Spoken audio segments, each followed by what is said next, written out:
All right, it's live. Let me refresh.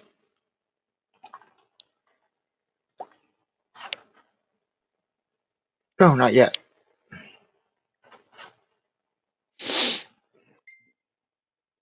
The delay's a killer sometimes. There we Yup. go.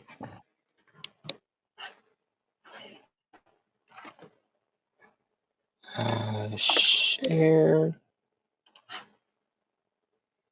I'm gonna do a You said do I have copy. to refresh my page too? Um, yeah, you would if you're gonna try and share it or whatever. Just that way it'll be there. Yup. All right, I got my stuff ready to go. A killer Let's sometimes. do this. I heard me. Yeah. You. All Yeah, right. I pulled up on my phone to share it. Oh, that's fine. Um, well, ladies and gentlemen, welcome back. It's Ozzy Sending Productions and Dillon Escue, part two. We couldn't quite cover everything yesterday, so it's time to cover the rest today. So sit back and buckle up. Dylan, What's up? let's get into this. Again, Let's dive into it again. yes. So I'm kind of curious. To start this next question that's on the list, do you ever write music? Do you like Do any of that I at all? do, do I what? Write any kind of music or drum parts or anything? I do. And I have, like we were kind of touching on yesterday. I like to go the route of, especially being in the country business, to where I like having studio musicians that go in and write and record for me. All I gotta do is just learn the parts, show, play, and make them my own. Hmm. But with that being said, I do co-write a lot of lyrics. I do co-write a lot of songs when it comes to lyric wise. Um, and I really don't. When it comes to drum parts, I really don't. Uh, we cut out. We cut out. Hold You hear me on, now? guys. I can hear you You now. got me? Yeah, no. So it just goes. It goes from a thing to where, man, like so much over time. As I write them, if I write drum parts, so I just prefer, I like just a good old studio musician route. Okay. There's something going on with your mic still. Why I don't know why I keep doing it. There you go. Can you hear me now? Uh, I can hear you again. So yeah, Yeah, but you were talking anyway, about yeah, I prefer just to write. I prefer when it comes to stuff I cover a lot of lyrics, but when it comes to my drum parts and when it comes to the music part of it, I prefer to let just there's studio musicians and guys that all they do is record music and write music for artists and write the backup music. That's all they do. hmm. And so I prefer to let them do what they do best, and then I'll learn whatever parts I need to learn to make it my own, put my own spin to it, and we'll go out here and we'll rock it. Well, that's what I was going to ask you next. So get out of my head. When it comes to playing them live, how much do you try to keep with the original versus putting your own heart and soul into it? Man, so I try to keep the original. I don't ever play anything like the record, but I keep the same beat, right? That makes sense, right? Obviously, there is a beat that goes. You keep the same kick pattern, the same snare pattern, the same beat on the song to an extent. Now, I add even in country music, I add a lot of double bass to my stuff. I play a lot of double bass. I play a lot of a lot of rock and roll fills. So when it comes to that aspect of it live, I just feel the crowd and feel the venue and feel where I'm at and know how much to rock it up and add my twist to it and add my own little thing to it and how much to just kind of lay back and fall in the pocket. I mean, there's a time and place for everything, you Oh, know. there I is. mean, there's definitely, I mean, like, when we're opening up for, when I opened up for a country act like Sonny LaRue or Randall King, they're made. I may have just one kick drum, one mounted tom, one floor tom, keep it pretty simple. But then when Hmm. I'm with the same band, I open up for Buck Cherry. I may take two kick drums, all my drums, and play a whole bunch of double bass and get into it more because I'm reading the crowd and I know what the crowd is there for. Right. So when it comes to the double bass, um, My apparently favorite. your view is that it's not strictly for metal, like doing blast Oh beats and stuff like that. yeah, not at all, not at all, What man. Go ahead. I was just going to pretty much ask, what are your thoughts on using double bass as more of a tool and a technique than just blasting through? That's the best. That's the best way you could have put it right there. It's tech. You use it as a tool and a technique right there. Cause I'm real big. Right, I'm the world's worst at doing blast beats and playing metal double bass and all that fast and real intricate double bass. I don't have a desire to do it. I don't really never really learn to do it. I can't really do it that well. But I use a lot of double bass and even country music. I use a lot of double bass. A lot of my fills. I use a lot of double bass as a tool and an accent. If I'm in the choruses, and it's like kind of like a rocking song, I'll throw some double bass in there. If we add an instrumental or a guitar Flam. solo or something, yeah, a little flam, you know what I mean? A little flam, Mm-hmm. a little do ba digga digga ba do ba digga digga ba. You know what I'm saying? And then Mm-hmm. use a lot of fills. I do a lot of quads with my fills. And then we do a lot of jamming, we do a lot of rocking, where we just do, the band's playing and we're getting into it, and the guitar player's shredding, and then I'll do a lot of double bass. And the guys I've played with are always real good about being able to look at me. And once again, that goes back to like we were talking about yesterday with talkback mics and stuff. You can talk into a Mm-hmm. microphone and tell everyone, all right, look, we're fixing to jam it out and rock out hard here, everyone. And everyone rocks it out hard. Or if you don't have a talkback mic, the guys have always been pretty good about even just looking at me and knowing, all right, here's a nod, here we go, baby, let's rock it. Mm-hmm. Right on. So watching the fellow band members, pretty important. Very important. I tell you, I've probably seen more men's asses than anybody on the earth. Because I stare at the back of everybody while they play, which it helps out sometimes when I have a female front person, but there's not all men's asses I'm staring at. But it's very big, and it's very big, and it's crazy because the longer you play with people and the more you know people, the as you catch everyone doing stuff at just the perfect time. That you guys can sense when someone's about to do something, so at the right time they'll look. Or I do a lot of keys when I play. Like I do a lot of, if I do a certain thing on the drums, a lot of times people know what's coming next. If I do a certain fill, if I do a certain role or whatever, people kind of can sense what's coming up. And that goes back to also dynamics too. You pick up the dynamics as you're starting to get heavy, and your guys can feel that. Yes. I learned about cues back in 2001, my senior year of high school. Yes, I'm old, y'all. Don't judge. Damn, We had a new band 2001. teacher, and the song that the song he picked for me to feature me on drums was from Benny Goodman, "Sing, Sing, Sing." I That never heard that one. that's a real good drum feature with Gene Krupa. And in the middle of the song, this nice drum solo. You take as long as you want. It's your solo. But at the end of the recorded solo, if you listen, you'll catch the cowbell, tut tut tut tut tut, and the band comes right on. So cues, very important. Whether it's the drums, whether it's the guitar, the vocal, whatever. Um, you hear those certain things.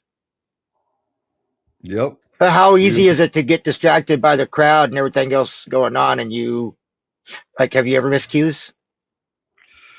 Uh, I miss more cues, not necessarily from being my main thing is I don't miscuse myself from being distracted by the crowd as much as I get too into it, and so I'm a big on. I find people in the crowd when I'm playing, especially not so much when I'm playing the bigger stages. Like in Tulsa, like the Brady or the Canes. Not if I'm playing places that big, but if I'm playing kind of a smaller places, a 700 person venue, 1,000 person venue.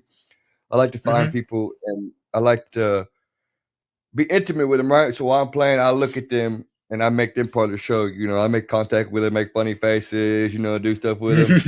And I um I really don't get too distracted from that aspect of it as much as I get too into it. And then of course, I used to have a bad habit of drinking while I play, which is never a good thing. And Mm-mm. it's like any job, right? You don't want to show up to any job and be under the influence of anything. I mean, that's how it is at the end of the day. But we all get caught up in the party, and I used to party a whole bunch, and that's where a lot of my miss come into. I'd be partying, having fun on stage, looking at someone in the crowd, having a good time, not even realizing what's going on. MSQ, you know. Hmm. Or I'm real big on I break drumsticks at the worst time possible. And Absolutely. there ain't nothing worse than going into a queue and breaking a drumstick right before the queue and you missing the queue because you broke a drumstick. You know what I mean? Yeah. Or you just lose your grip and it flies off somewhere. Oh man, I do the because Oh. especially playing drums, arthritis is real bad, and Hmm. a lot Carpal of times tunnel. I just flat out just miss it. I just flat out just miss a snare drum and throw a stick at the floor, flat out miss a cymbal, Hmm. or and I used to beat myself up over it a lot, on all my mess ups and on all my miscues and everything, but I got to a point where it started getting in my head. So I laugh a lot of times. If you ever come and watch me play, and you see me just out of nowhere just start busting up laughing, it's because I messed up somewhere along the way, and I just can't help it. I just start laughing, man. It's funny. Man, the only way I'll know you messed up is by seeing you laugh. Okay. That's the only way. That's the only way. And a lot of times, you know how it is being musicians. No one else is going to notice. There's stuff that we do that we Hmm. mess up that no one else will notice. But Yeah. I just can't help. I think I just start laughing. I'll just bust up laughing. Like if I miss a cue or miss a snare drum or go into the chord because like I said, we're filling in with all these guys. I mean, as well as it's gone, there is obviously times where it doesn't go well. You know, Hmm. there's times where I've took filling gigs and I've missed cues to go into choruses or missed choruses or played parts wrong. And I just you'll notice by watching me laugh. When I laugh, that's how you know I mess up. Oh yeah. Um, so this is one that really gets people to open up a little bit. So without going into details regarding hot topics such as politics, religion, or any of those other debatable hot topics, describe your morals as the musician. And if you want to, you can maybe describe some of your own personal morals, but just primarily as a Yeah, musician. man. You get up It there goes. on tour, on stage. Yeah, it goes hand in hand, right? I'm real big. My main thing is if you catch me on stage, on the bus, out back behind the venue, or you catch me at home laying in bed with my collarbone taped up because I had surgery on it. I'm the same person no matter what. No matter what, no matter where I am, my morals are the same, and I'm the same person. I'm never going to be different. You know. Um, and I'm a firm believer on, and it just goes back to how I was raised. I'm a firm believer on honesty. You know, Mm-hmm. I always tell people I can't control how you react to things, but I control, that I'm honest with you. I can't control how you're going to take it or what's going to happen after that, but I could just control that I'm honest with you. You know what I mean? Mm-hmm. Um, Honesty is a big thing, and integrity. Obviously, being in the music business, your word and your integrity is that's kind of all you have. You know, Yes. and even as a man, I mean, integrity is everything. Um, and so honesty and integrity, that's pretty much what I pride myself on. I pride myself on doing the right thing. I look at I want to do what's right. I want to even if no one's watching. I want to do what's right because at the end of the day, I know that I don't have to worry about anything. I don't have to worry about anything going wrong. So my main morals in life. and same with music. Is I'm always going to be upfront and honest. I'm always going to, like I said yesterday, be me, and I'm always going to make sure that I do the right thing. Now, has it always been the case? Obviously, I've been doing this since I was 15. 15, growing up in this business quite a bit. So there's been times where it hasn't been that way, but the past probably 6 years so of my career, I've made sure to go out of my way to make sure that I uphold those morals. I love that. So, who are your influences? Because we all have influences, whether it's life influence. This, a basketball coach or um, a preacher. Whoever. We have life influences and we have influences in music too. So, who are your influences in both aspects? Obviously, first and foremost, my dad, man, that's probably one of my biggest influences in life in general.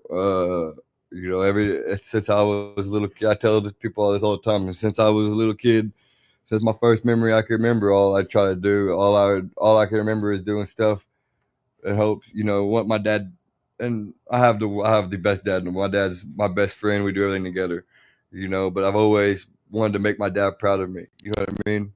I've always Hmm. wanted my dad to be able to be like, yeah, that's my boy, that's my son. You know what I mean? I know he's like that anyway, no matter what I do, but I've, my dad is my first and foremost. He's my biggest influence when it comes to anything, life, music, anything. And then Tommy Lee from Motley Crue. That's why I started playing drums. He's. I mean, if people come and watch me play, I've been compared to him. So I get compared to him and Travis Barker more than anybody in the world. And Nice. yeah, and so Tommy Lee. That's probably my biggest musical influence when it comes to drums. Um, and then like Jason Gilardi, the guy that taught me everything, that lives here in town, that plays for Dead Metal Society. He's another one of my biggest big influences.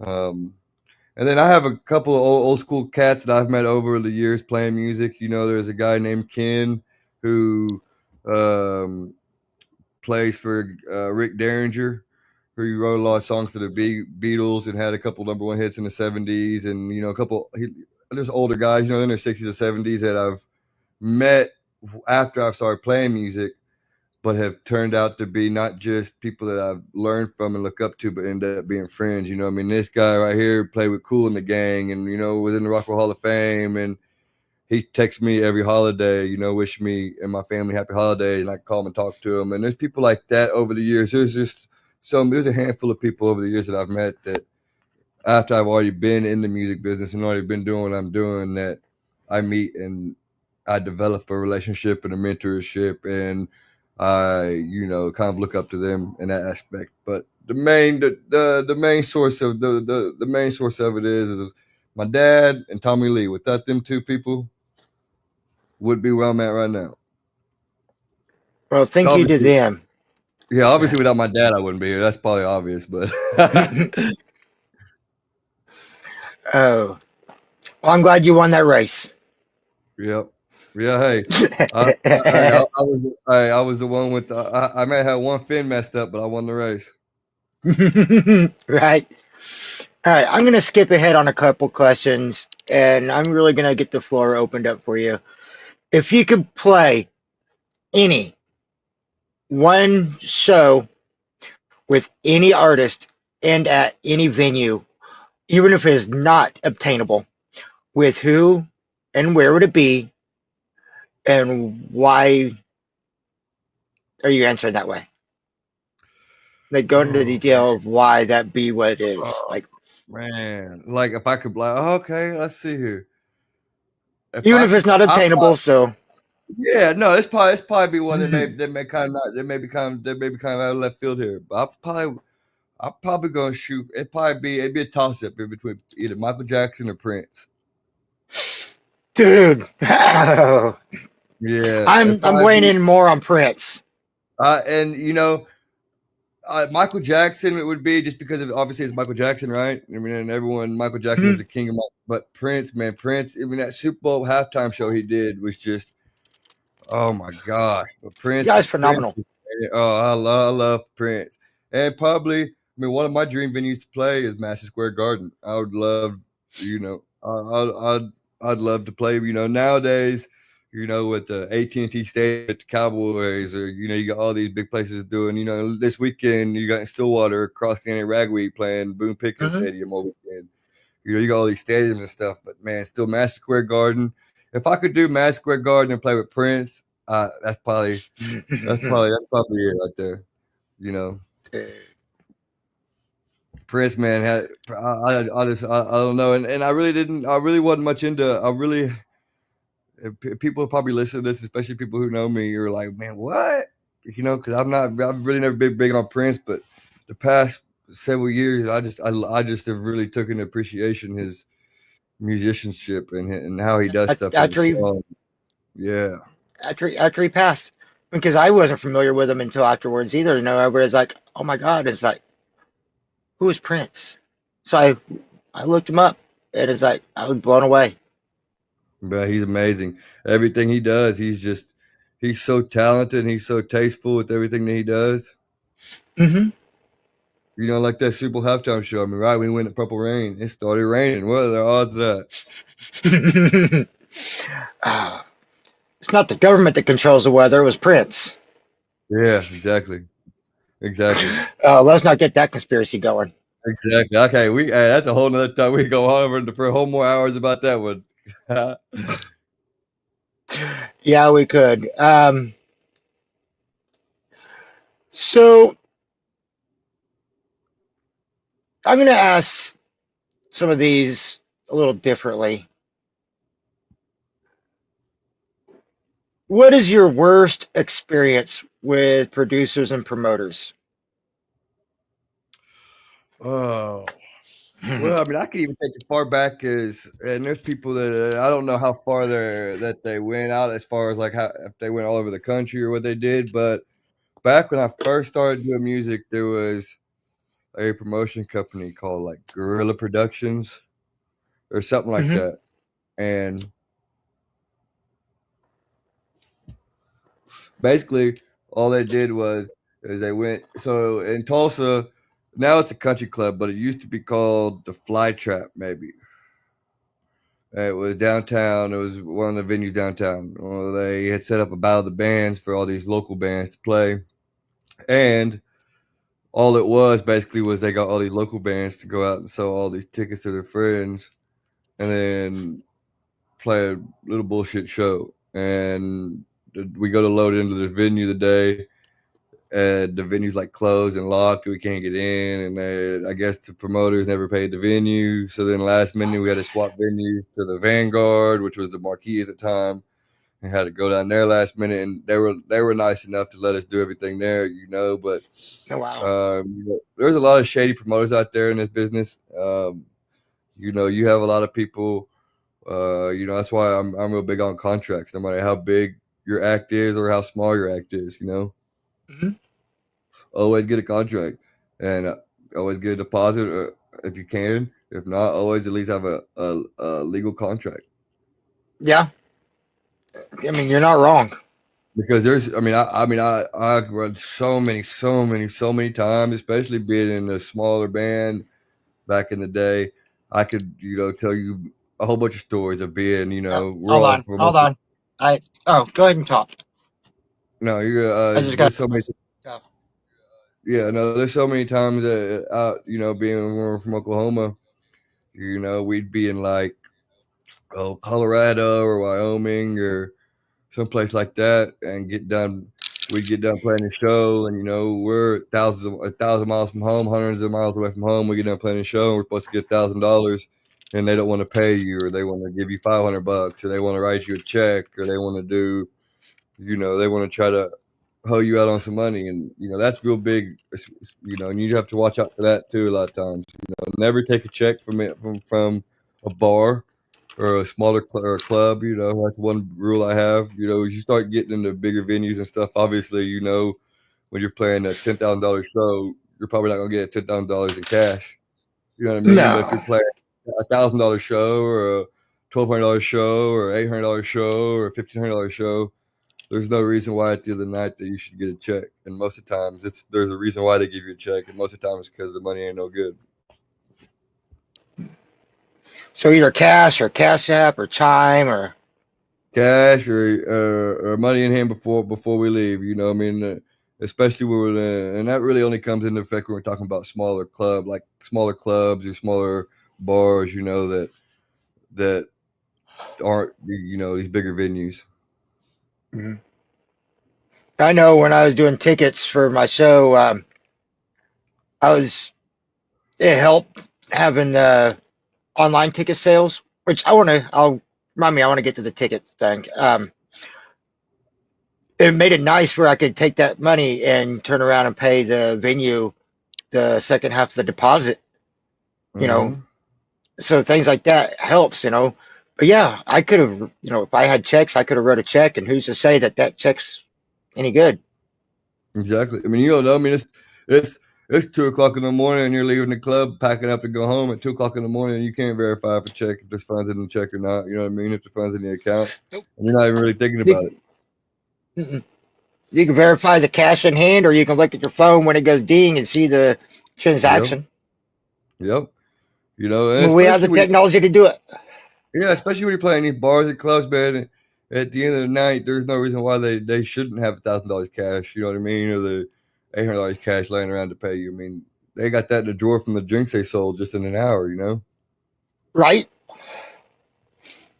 And they don't have to worry about the deposits then, because it's going from their drawer to your pocket or the band's or whoever. Real quick. Yep. I mean, and that's like a lot of contracts where we play, bigger places and stuff. Is like, a lot of times it's like a guarantee unless you sell these many tickets. Like a lot of times it's, for instance, it's $8,000 to show up, but if 80% of the tickets are sold or more, then it's 10,000. You know what I mean? Or Hmm. or if it's or a lot of times you do like a door deal. Like a lot of time when you're not in that big of a band, or you're not in that well known of a band in a certain area, you go play a venue and you got to take a door deal. We will take you know 60% of the door or 50% of the door, whatever walks in, we'll split the money. And a lot of Hmm. times, you take a little pay cut to go play an area like we were talking yesterday. If the band that I'm booking is really known in Colorado, I may take a show that instead of paying 5 grand pays us 2 grand or pays us a door deal, and it's a routing show on the way somewhere just to get in the door. Hmm.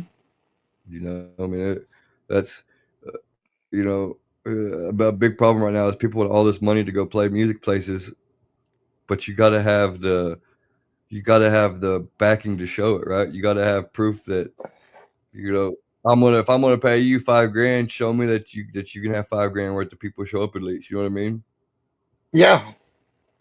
I mean, because you don't want to be a little bar cover band. No offense to them, but you don't want to be a little bar cover band and sit there and ask for 5,000 to come play, and you bring in 10 people.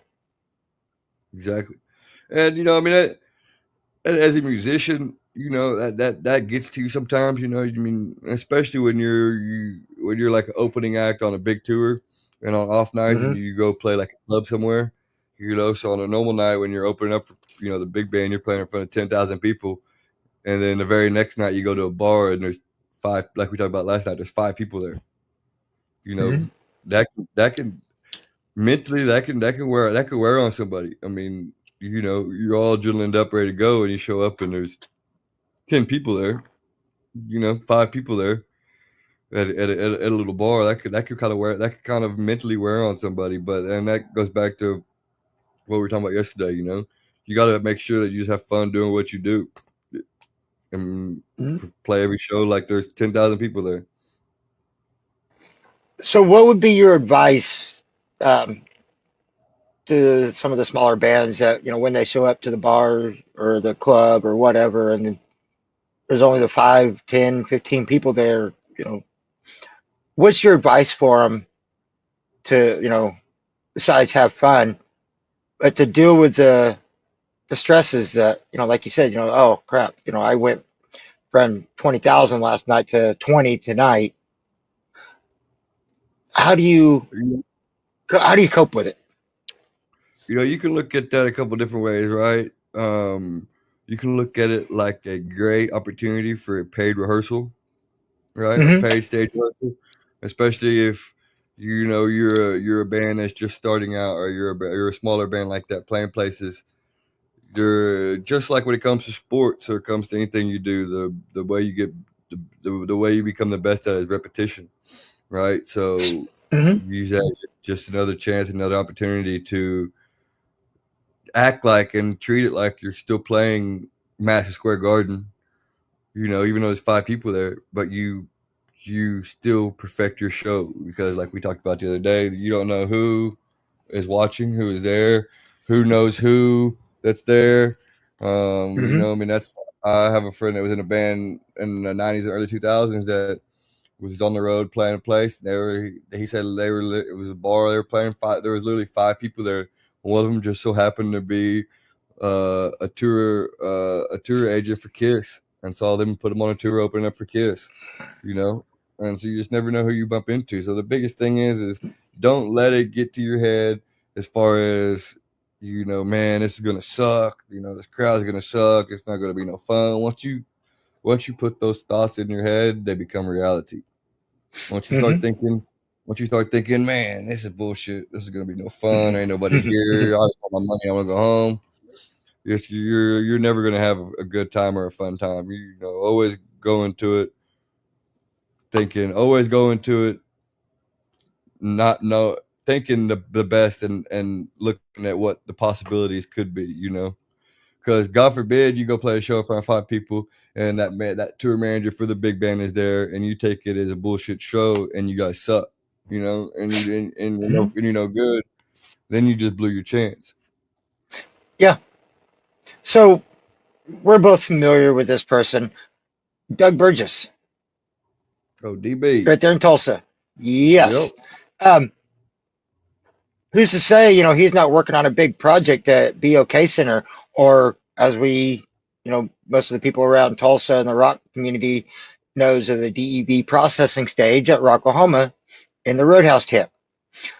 Mhm. Um, who's to say he's not one of those five at the little club and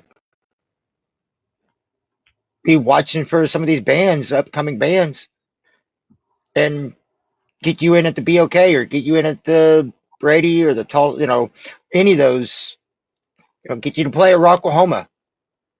Or Yep. if he can't get you on his stage, maybe you're, good enough for him to pass along to the promoters of Rocklahoma and say, hey, look, this band. I just watched them Yep. play. Then you end up on one of the other stages. You might be like Yep. Grind and open it up for Yeah. Rocklahoma Friday afternoon.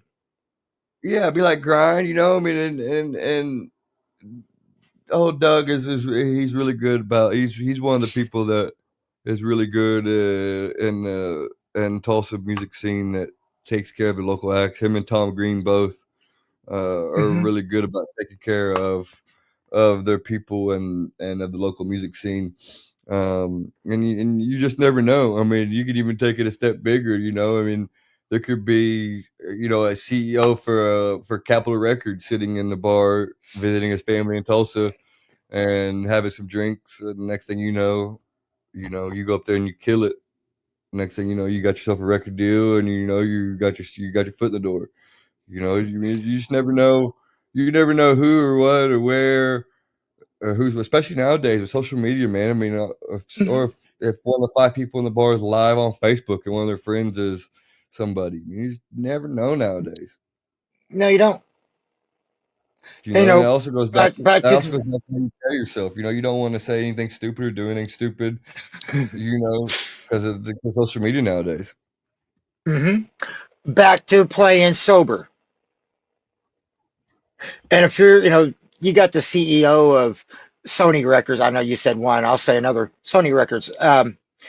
Visiting family in Oklahoma City at one of those little bars. You get done playing. You go out to, go to the bar, sit down next to this person, and next thing you know, there's, reaching out, shaking your hand. Hey, great show.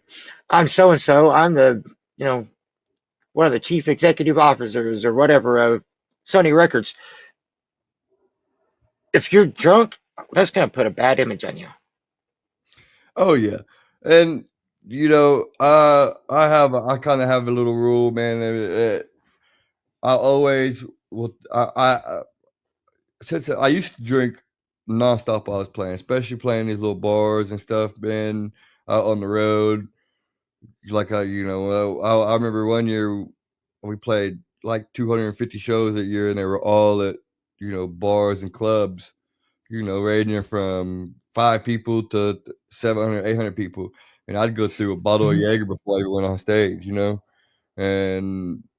and then while I'm on stage drinking shots of Jaeger, and I have a rule now that I take one shot before I go on stage, and then I tell the bartender or I tell the tech if we're playing a venue that I have a spot in the set list marked, bring me up a shot of Jaeger. I'll stand up, take it. Other than that, um, I'm not a fan of the drinks on stage or the beers on stage or you know the bands that I think it's a bad look to drink on stage, and that kind of got down to me from someone that was higher up in the music business than what I am. But Hmm. when you go someplace and you see a band and they're just on stage and they're all drunk and they're all drinking, and then after the show you're talking to them and they're drunk and they're not in the right mind. It's not a good look, and Hmm. obviously and also you're not your full potential when you're drunk or when you're under the influence of anything. I mean, having conversations with people, you know, we've all had those drunk conversations with some person we met at the bar at 1:30 in the morning before the bar closes. You know, Hmm. that's not a good look. Talking to someone like you said, is from a CEO of a record company or someone trying to book shows, or because at the end of the day, they look at you like a liability. I mean, Hmm. that's it. That's you can't be a liability in this business. There's too many. There's too much going on in the music business for venues and promoters to bring in liabilities. Oh, yeah. So, story time.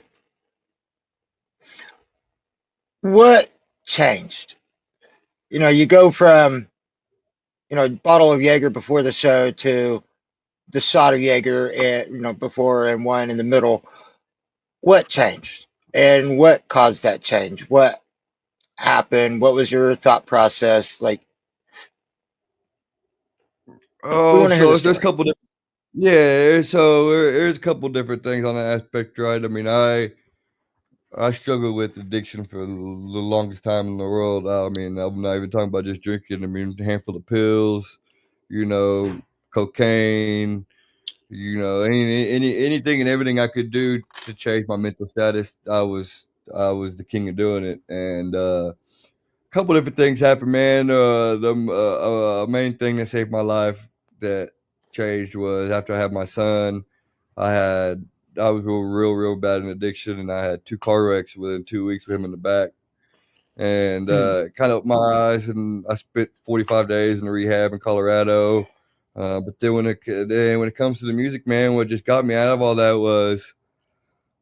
was I got to a point where I was getting shows with these bigger artists, but I was losing them after I was playing them because I'd get so drunk or I'd get I'm the kind of person that when I drink, I get rowdy and I want to have fun, and I don't care about anything.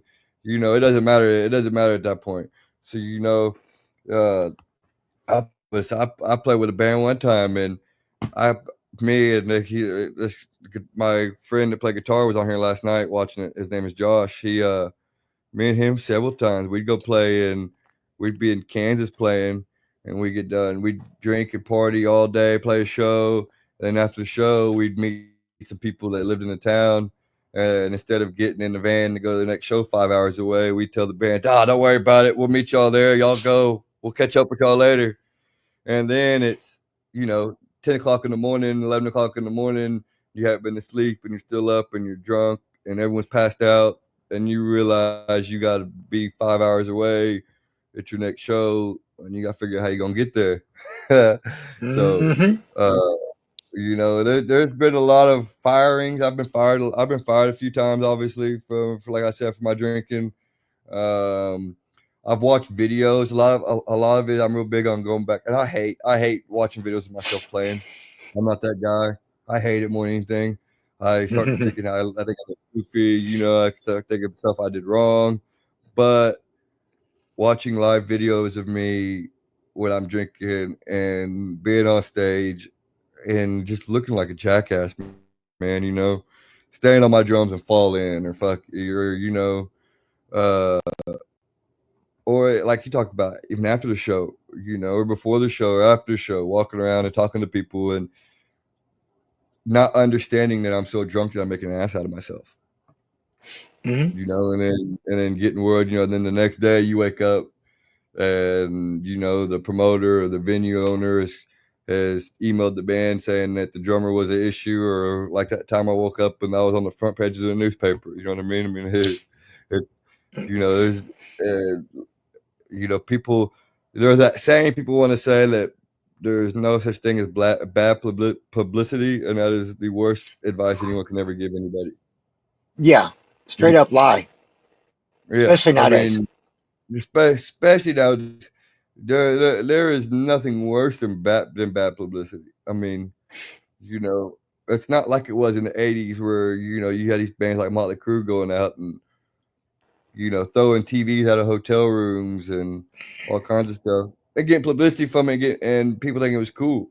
I mean, even when I first started, when I was 17, 16, 17, I remember staying in a hotel and we were partying, and I had women in the room, and I couldn't get the TV turned off, and I was ripping some bitch off the wall, unplugged and ripped it off the Wow. wall. Nowadays, stuff like nowadays there's you get canceled for stuff like that, Hmm.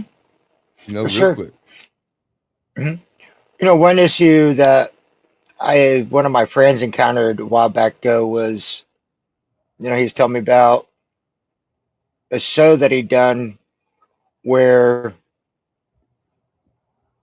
he was just, fairly new in the band, and he's talking about how, he's just kind of there playing this guitar, and it's like, hey, be a little bit more active, get, with the crowd and stuff like that. So in the next show, it was almost like he was like in the spotlight all night long. Um, so kind of brings me to this topic of when you're, like with you, you're talking about, being drunk and standing on your drums and, like what you posted last night, hanging on the rafter, that's not your band. You got you got the call said, hey, come in and my headset, or you're agreeing. No, I was saying you're correct. I was Oh, saying you're correct. No, I yeah, was, I was saying you yeah, you was hitting this topic. You was hitting this. What you're about to say. You're spot on. What you're about to say. So keep going. yeah. So, you're sitting there, you know, doing all this stuff. You're hired on, hired in, you got the call, said, hey, Dylan, come play drums for, so and so. So you show up, you play drums for so and so, but it's the so and so band, it's not the Dillon Escue band. And I don't think, my personal opinion, like if I was a front man and had somebody coming in, I wouldn't be appreciative of, somebody still in the spotlight like that, especially under the circumstances of being under the influence of drugs and alcohol. Hmm. Uh, I will tell you that uh, I have heard those exact words. I have been fired from many, many, many country acts because of that exact reason. And I've heard plenty of times. Look, this isn't the Dylan Escue show, right? This is the Luke Christensen band. This isn't the Dylan Escue band. You know, Hmm. but you there's a fine line in between doing too much and looking like a clown and being entertaining, right? I mean, there's a fine line. There's a time and place to do everything, and there's certain frontmen and there's certain people that like that because they don't want the attention. They're not. there's a lot of artists out there that aren't good at being a front man, but they're good at being a singer and playing guitar and writing music. So Look at crowd work Maynard. isn't their yeah, but crowd work isn't their specialty. You know what I mean? So Mm-mm, they don't mind that. They don't mind me talking. And, there's a lot of times where I do a lot of talking in the microphone in between songs, or they don't mind that. But then you get artists that, I mean, I'm really good friends with a guitar player for one of the biggest country artists in the world, and I was having a conversation with him the other day. He used to paint his face up. There's pictures of me when that and my old band with my face painted up. I actually took that from him. He used to paint his face up like that and was playing these sold out arenas with this country act. And it got to a point where he told me, he said one night, he said he was getting his merch made and people were showing up with their face painted like that. One night, the dude walked in. I'm not going to say names, but the guy walked in and pulled him aside and said, "Hey, look, man, that's getting a little too much, right? This is my band. At the end of the day, this is me. This isn't you, And in the country world, you can go see a you can go see a co-etzel, and it doesn't matter who the band is. You're there to see co-etzel. You're not really you don't. mm-hmm, It could be, and a lot of people have different drummers, different guitar players. You don't care who's in the band. So mm-mm, uh, but it's everyone has a fit for everyone has the right fit. Every musician has the right fit, and I've gotten a lot of wise words from people that have always told me, because I went through a phase where I was getting let go because I was doing too much all the time, staying drum sets, flipping drumsticks, being the face of the band, and someone told me, don't lose yourself trying to make other people happy, but you also got to understand that it's a business, right? Like I said, it's a fine line. But you don't ever want to change yourself. You want to find the right fit for you. You don't want to. And I still were pretty big on that. I'm not gonna go play with. There's an artist I used to play with that's kind of decently big. She's headlining the Canes Bargain that just announced. But I used to play with her, and all she wants is just a kick drum, a snare drum, hi hat, and a ride. Don't want nothing else. Don't want you to do anything crazy. Want you to sit back there and just play. And I love her to death. She's like my sister. And but I just I can't do it. I won't do it, and she mm-mm, knows that. So she won't do it with me either. And it's just one of those things that you don't want to sacrifice yourself for a gig necessarily. You know what I mean? mm-hmm. You Oh, don't I'd want to. hate to imagine playing that simple though. Holy crap! Man, and it's it is what it is. I mean, at the end of the day, you know, you know, we all fall into this mindset of wanting to show people that we're good, right? We want people to leave the concert going, man, that drummer was badass, or that guitar player was badass, Mm-hmm. Man, that and guitar solo. yeah, I'm real big, and this is back. I don't do drum solos. That's crazy. I don't. I used to do drum solos in the middle of set. All right, give it up for Dillon Escue on drum. Introduce the band. I used to do a drum solo, and it got to a point, man, where everyone would do their solos, and they get to me and they introduce me, and I would just stop playing and get up and wave, and then sit back down and go back into the song. I'm Mm-hmm. not big. I'm not big on solos. I'm not big on you know. Uh, I'm not big on a lot of a lot of that aspects of it, but I'm always going to be me, right? I'm always like you could count. I want people to know that, oh man, that's that band with that drummer that throws his drumsticks and says it's on his drum set. So let's go watch them play. And they show up and they know that Right? I'm gonna flip my drum set, flip my drumsticks. Just like when I play with Coda Lewis, they knew when they came to see Coda Lewis, I was gonna have my face painted and I was gonna be painted up and I was gonna throw drumsticks and I was gonna, be in the crowd and I was gonna that we were all gonna put on a show. And so you can kind of guarantee that.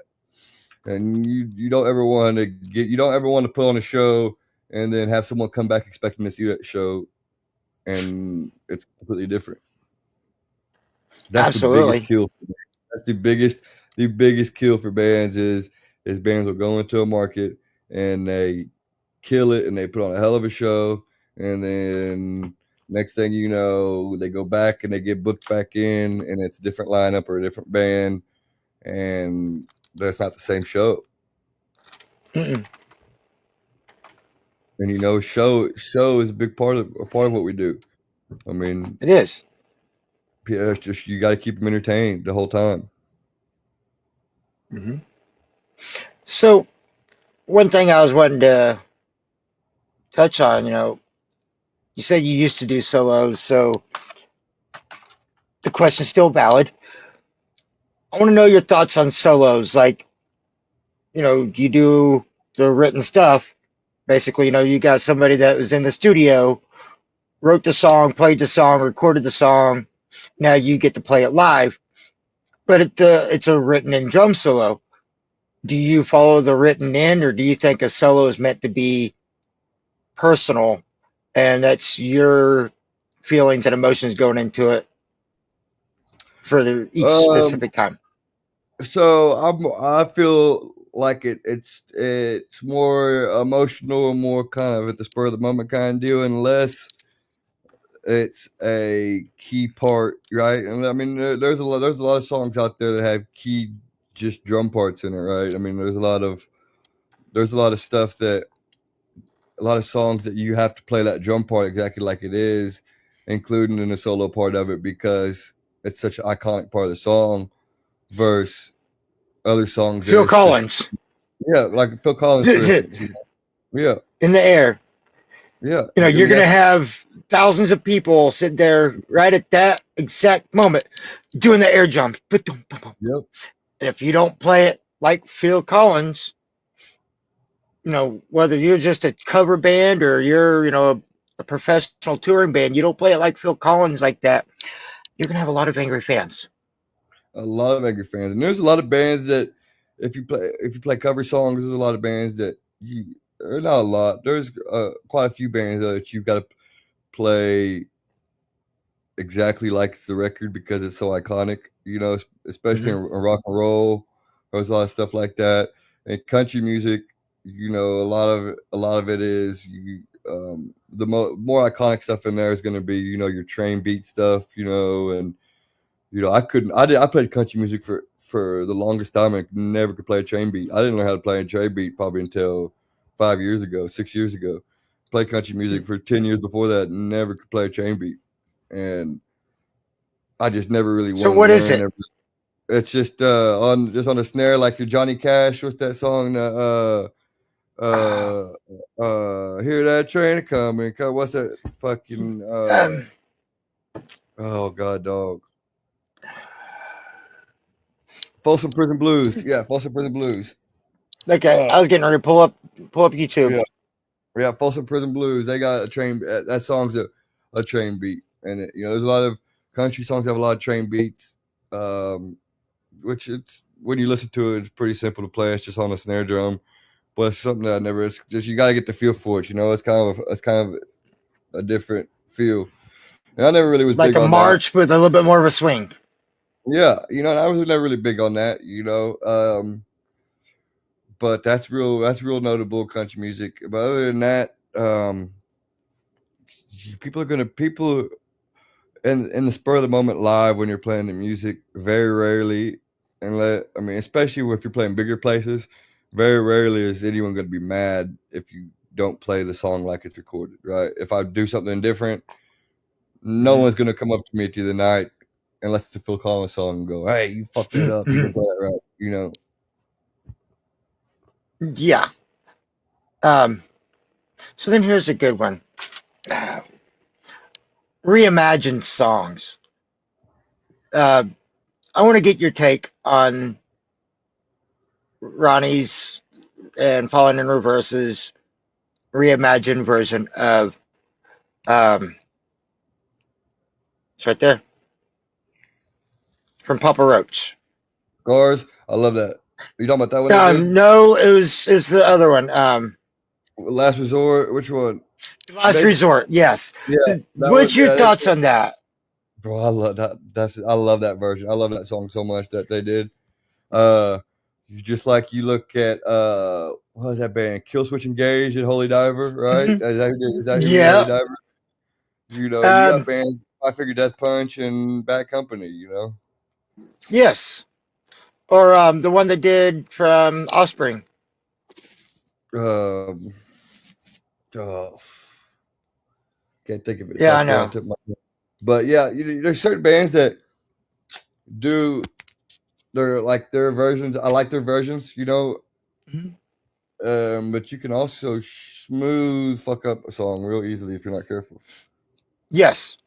You know. That's who, I was listening to Pandora one day while I was babysitting, and all of a sudden, this song came on. I don't remember which band it was now, but it was like, wait a minute, that song sounds familiar. And then all of a sudden, it got into the chorus, and it's like, oh shit, that's Michael Jackson. But it was some hardcore stuff. And it's just like, it's different. It's amazing. Well, and so the big thing with country music is too, man, is coming from both worlds. Right, I played rock and roll forever. I played country forever. 90% of the country music you hear, the artist didn't write the song. It's not their song. By the time it gets to the country artist, it's went through 5 or 6 or 7 or 8 other artists that have turned it down or said no or Yeah, have wanted it. So a then, writer, then you got somebody that buys it, and then they distribute yeah, it, you and got a then, like you writer, said, yes or yeah, no. yeah, you got a writer, and then not only it goes so far as not only do you have a writer, but you have the whole song already wrote out, already recorded, and already everything already demoed out to you, and you sit down and listen to it, and then you decide from there, yeah, I think I'm gonna do this song, or no, I'm not going. No, I don't want this song. There's a Hmm. and that's real big in the business, but I don't necessarily I don't dislike when people do reimagine songs, remade songs. I think that it's my brother, one of my best friends that passed away was in Crooked X, and they did Brick in the Wall. Hmm. But they did it completely. They made it completely their own version, and I think that if you're gonna redo a song like that, you have to make it your own, right? Like you have to. I mean, if you listen to Crooked X's Brick in the Wall and then go listen to Pink Floyd's Brick in the Wall, it's almost a completely different song, but it's still the same song. And Hmm. and so, as long as you redo it and you put your own kind of spin on it and you put your own style on it, I think that there's nothing wrong with it. But if you just go out and you just copy a song from somebody, just and play it just like they recorded it, then I don't think that. I think that's kind of a cheesy move. It is. So I've got a song like that. I won't tell the person I'm showing it to who it is. I'll just let them listen to it. Especially if it's one that's going to be sitting there talking a lot of hate about it, and you'll realize who I'm talking about.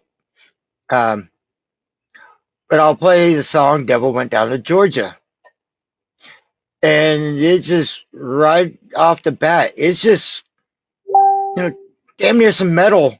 They've got some heavy guitar riffs in that song, and it's just they get into it and they rock it into the You talking song about? like I know. I've heard that song actually. Nickelback. Yep. Yep. Yep. Surprises a lot of people, but they made it their own. And Dude, it's no hey, longer the fiddle gold; it's the axe, the guitar. Nickelback is one. People want to hate on Nickelback because it's the popular thing to do, but you ain't seen a show till you seen a Nickelback show. Tell you I that guess I've much. never seen a show. Nickelback, one of the best concerts, the best music, hands down, hands down. You can hate on People can hate on Nickelback all they want to, but Hmm. at the end of the day, at the end of the day, people can hate on Nickelback, but at the end of the day, Nickelback, they are. I mean, they are what they are. Just like when I go to watch Shinedown, which is one of my favorite bands to watch. Oh God, yes. I go watch Shinedown, and I'll sit through an hour and a half show, and every song I'm like, damn, damn, damn, I know this one, damn, I know this one, damn, I know this one. Hmm. And damn, this was a number one hit. This was a number one hit. Yeah. Um, I brought it up, or it was brought up a little bit ago, and I wanted to go ahead and get back to this one. Tickets. what's your thoughts and opinions? Which would you rather go with? Paper tickets for a show or e-tickets for a show? Uh, e-tickets really, because uh, e-tickets are better just because you know ahead of time, especially if you're not from that market, right? You know ahead of time of what's going to be of Hmm. what to expect.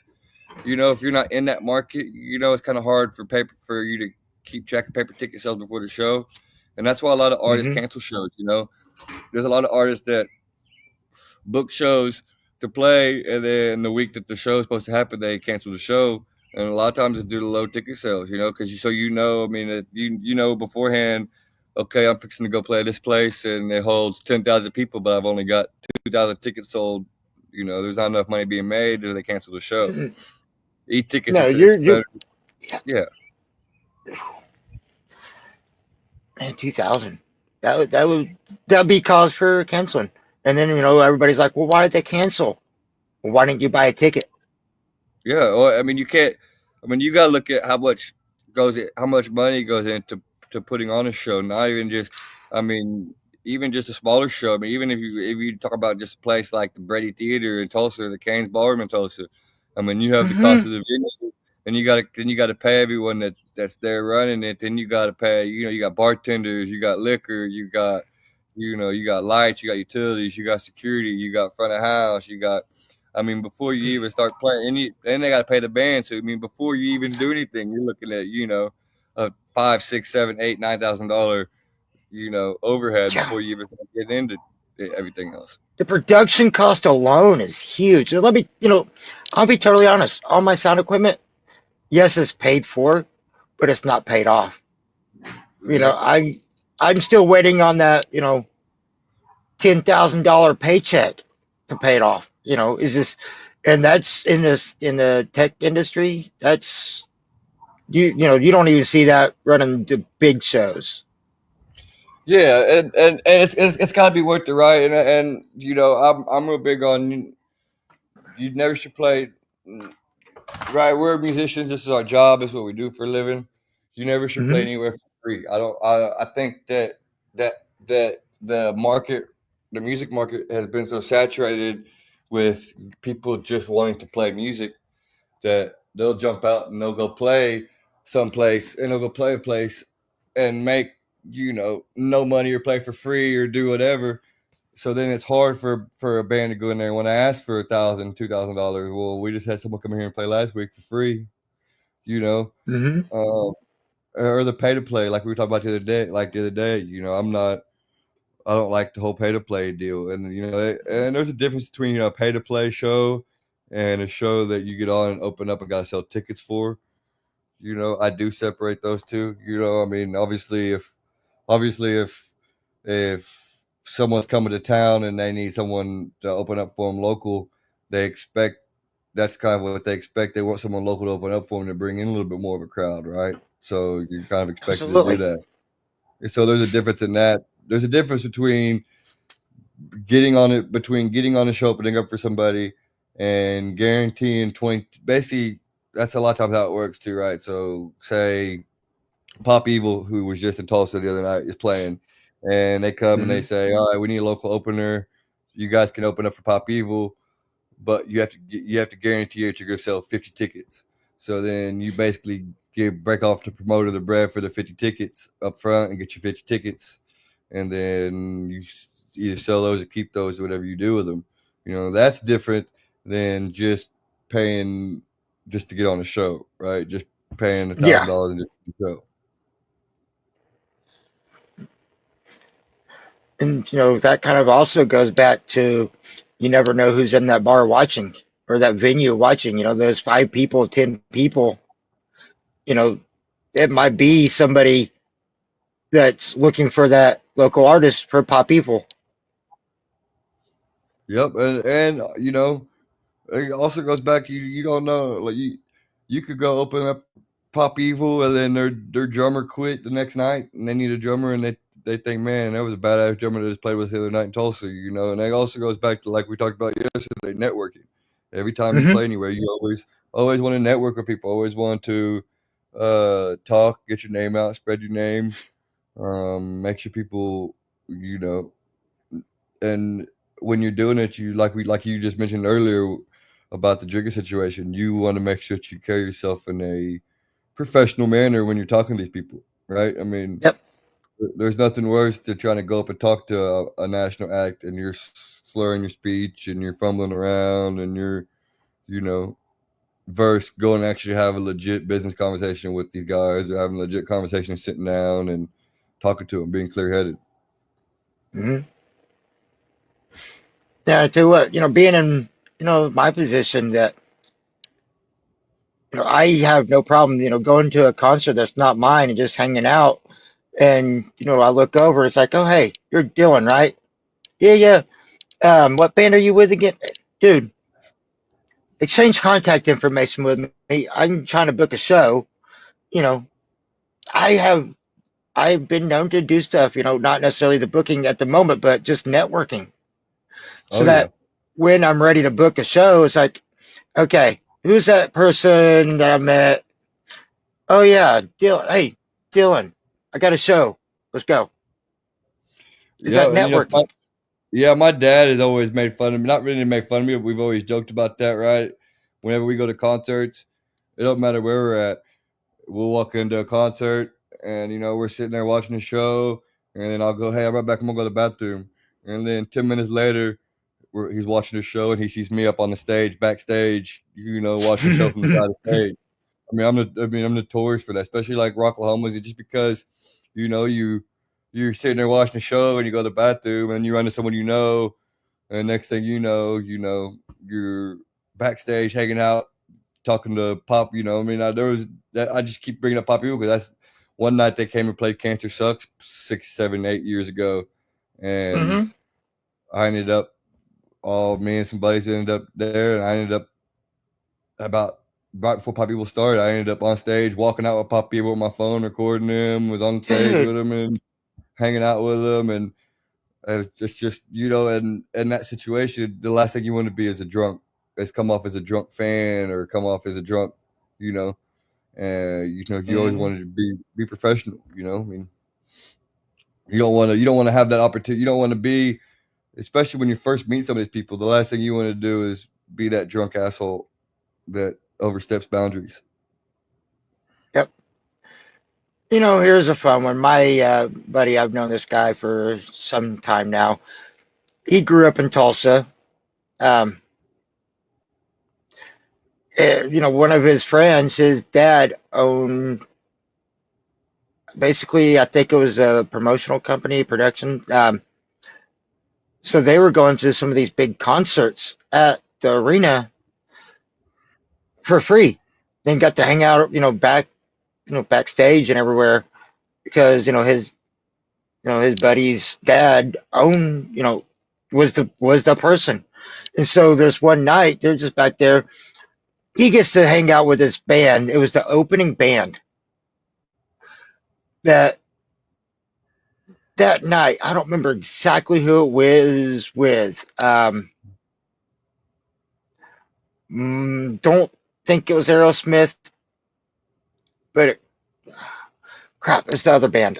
Anyways, this band opened up for this, bigger band, but the bigger band sucked so bad. Everybody was booing for him. They wanted the opener that my buddy was hanging out with. That opening band that was better than the headliner, Van Halen. Before Yep. Van Halen got famous. Yep. You know, we played. I remember when we did these shows with Buck Cherry. There was one of the nights after we got done playing, and then Buck Cherry got done playing. There was a lot of people that came up and said that they enjoyed us more than they enjoyed Buck Cherry. You know, and a lot of it is you got a group of guys like us who I was probably the only one that was really experienced in that band at the time. No one else had really done anything like that. So you got guy when it's your first time playing a big stage like that in front of a lot of people, you put a lot more into it than someone like Buck Cherry, who is about probably the smallest show of their tour. You know what I mean? Right. So, but and once again, that's a prime example with the Van Halen situation. You never know who's watching or what's going on. You know, Hmm. Van Halen is another band that was really good. Oh yeah. Um, Another one of those controversy bands. Like, are you Van Halen or Van Hagar? Yeah, I'm Van Halen, man. I never got into Van Hagar as much, man. I tell you, uh, I I do like Wolfgang Van Halen a lot though. Hmm. I do like, and for him to be one of those guys that when you listen to his albums, not only did he write the songs, but he played guitar, played bass, and played drums, and sang on it. He does everything on his albums. So, I have a lot of respect for guys that can do that. Oh, absolutely. And I mean Um, that's there's nothing better in the world than being able to go into a studio and being all yourself in one. I mean, being able to go in and record yourself and being able to play all the instruments and being able to write songs and being able to, I mean, you have think about how cheap it would be to record yourself. I mean, you're not having to pay any musicians, you're not having to pay for recording, you're not having to do anything. mhm. Man, so there's a good topic to bring up. Um, you're young enough, you're right in the middle of the tech gap. You born without the tech like we have nowadays, but yet like myself, you get to grow into it. What's your thoughts on some of these the content creators that's just sitting at a computer making music all day and posting and getting stuff uploaded to Spotify, stuff like that, and all they're doing is just doing a bunch of computer stuff and singing into a mic. Uh, Not talking about the hip hop and the pop, but that's all they are is just sitting there at the computer and putting together stuff and you making it big. know, a lot of it is I think I wish that I was kind of that I had more time in the tech industry and stuff, right? Like I wish that stuff was around when I was man, if that stuff was around when I was started doing music and stuff back then, I'd be so far ahead of the game, wouldn't even be funny. When it comes to Hmm. even just content creating in general. I'm not talking about just writing music on the computer and stuff, but content creating in general. And then you have these guys that can sit there and create a whole song, like you said, on a keyboard on a computer with no instruments or no nothing. And I look at it as it's kind of cheating a little bit. I feel like, right? I feel like you're not really playing. You know, you're doing all this awesome stuff in the music, but you're not really playing none of it. But at the end of the day, it's music, right? And one thing I will Hmm. never do is I'll never knock anyone's hustle when it comes to the music business, right? Is if you're making music and you're doing what you want to do and you're enjoying it, then by all means do you, boo boo. But uh, I don't. I'm old school when it comes to music. I like a good band. I like a good band. I hate electric drum sets. Um, I I love a good band with loud concert, and that's how I feel like that's just how I like to watch. I don't like going to concerts, you know, because casinos when you play like the casino venues, like when you play like the Hard Rock Live or you play, uh, you River know, River Spirit. yeah, the River Yeah. Spirit, the actual venue, not just inside the bar itself, but like the actual venue. In their contracts, they have Hmm. you can only be so many decibels loud. Like that's why every time you go to a casino show, it's always so quiet. But But the upper Cheap Trick, 90s. I actually have it right here.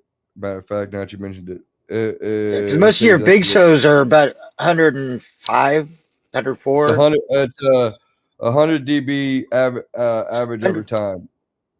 100. Okay. That's what I That's what was, the Hard Rock. That's yeah. what the Hard Rock is at Tulsa is 100 dB. And so when Cheap Trick played there, it was so loud. And I have a friend who I used to be in a band with, who is one of the sound guys at the Hard Rock.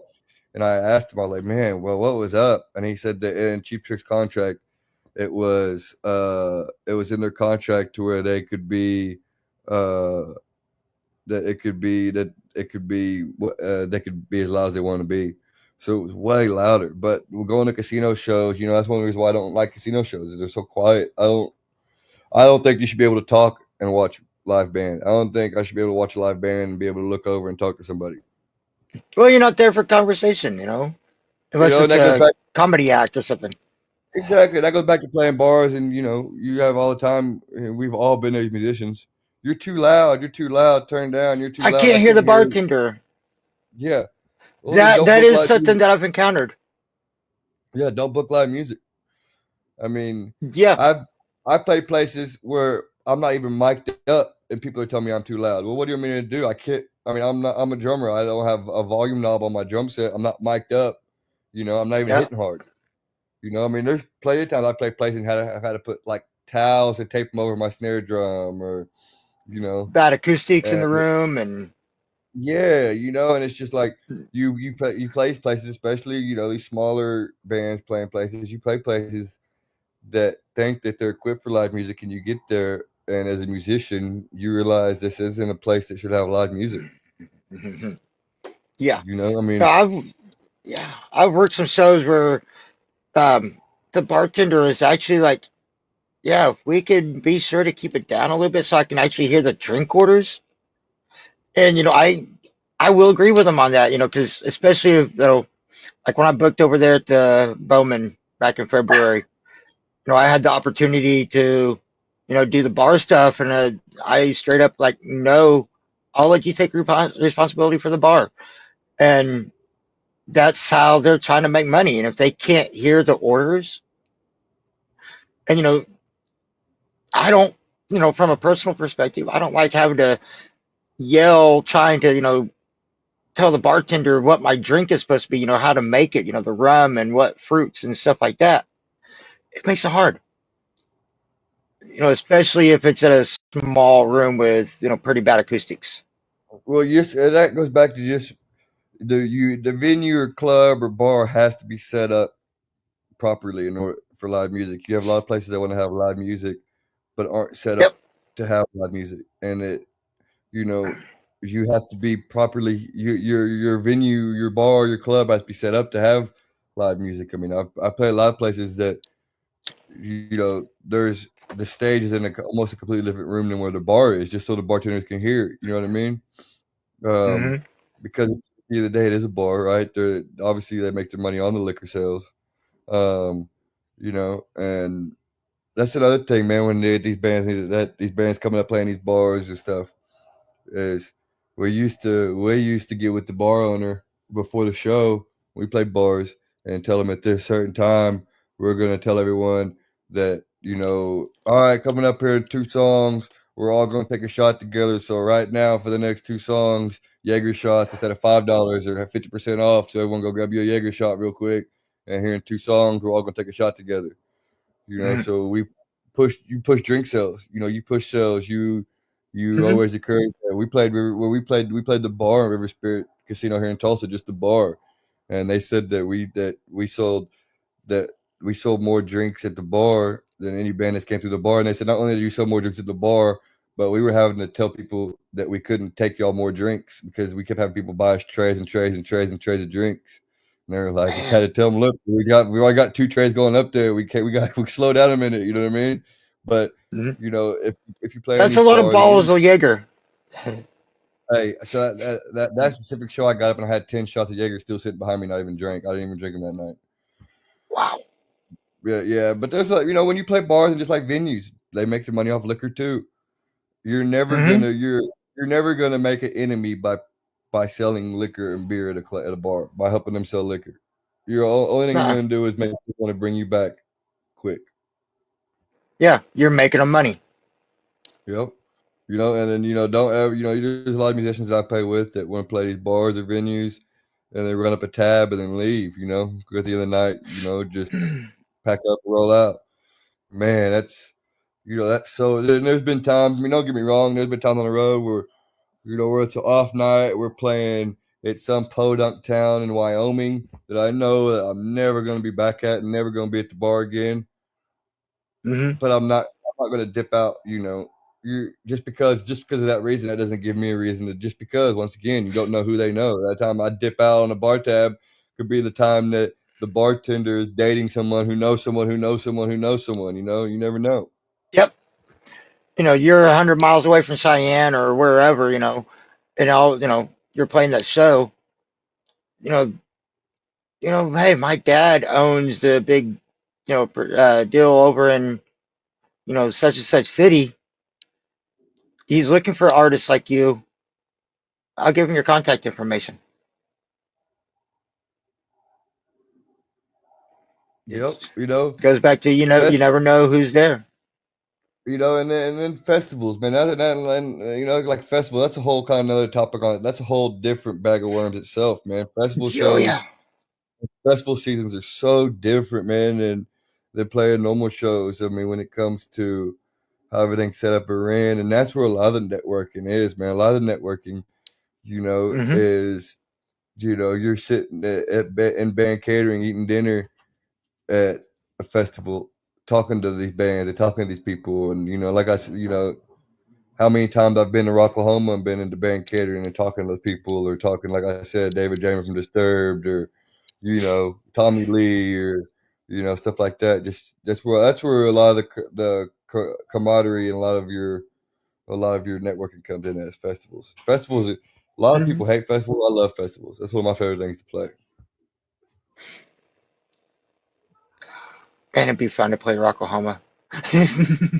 Man, dude, that'd be fun.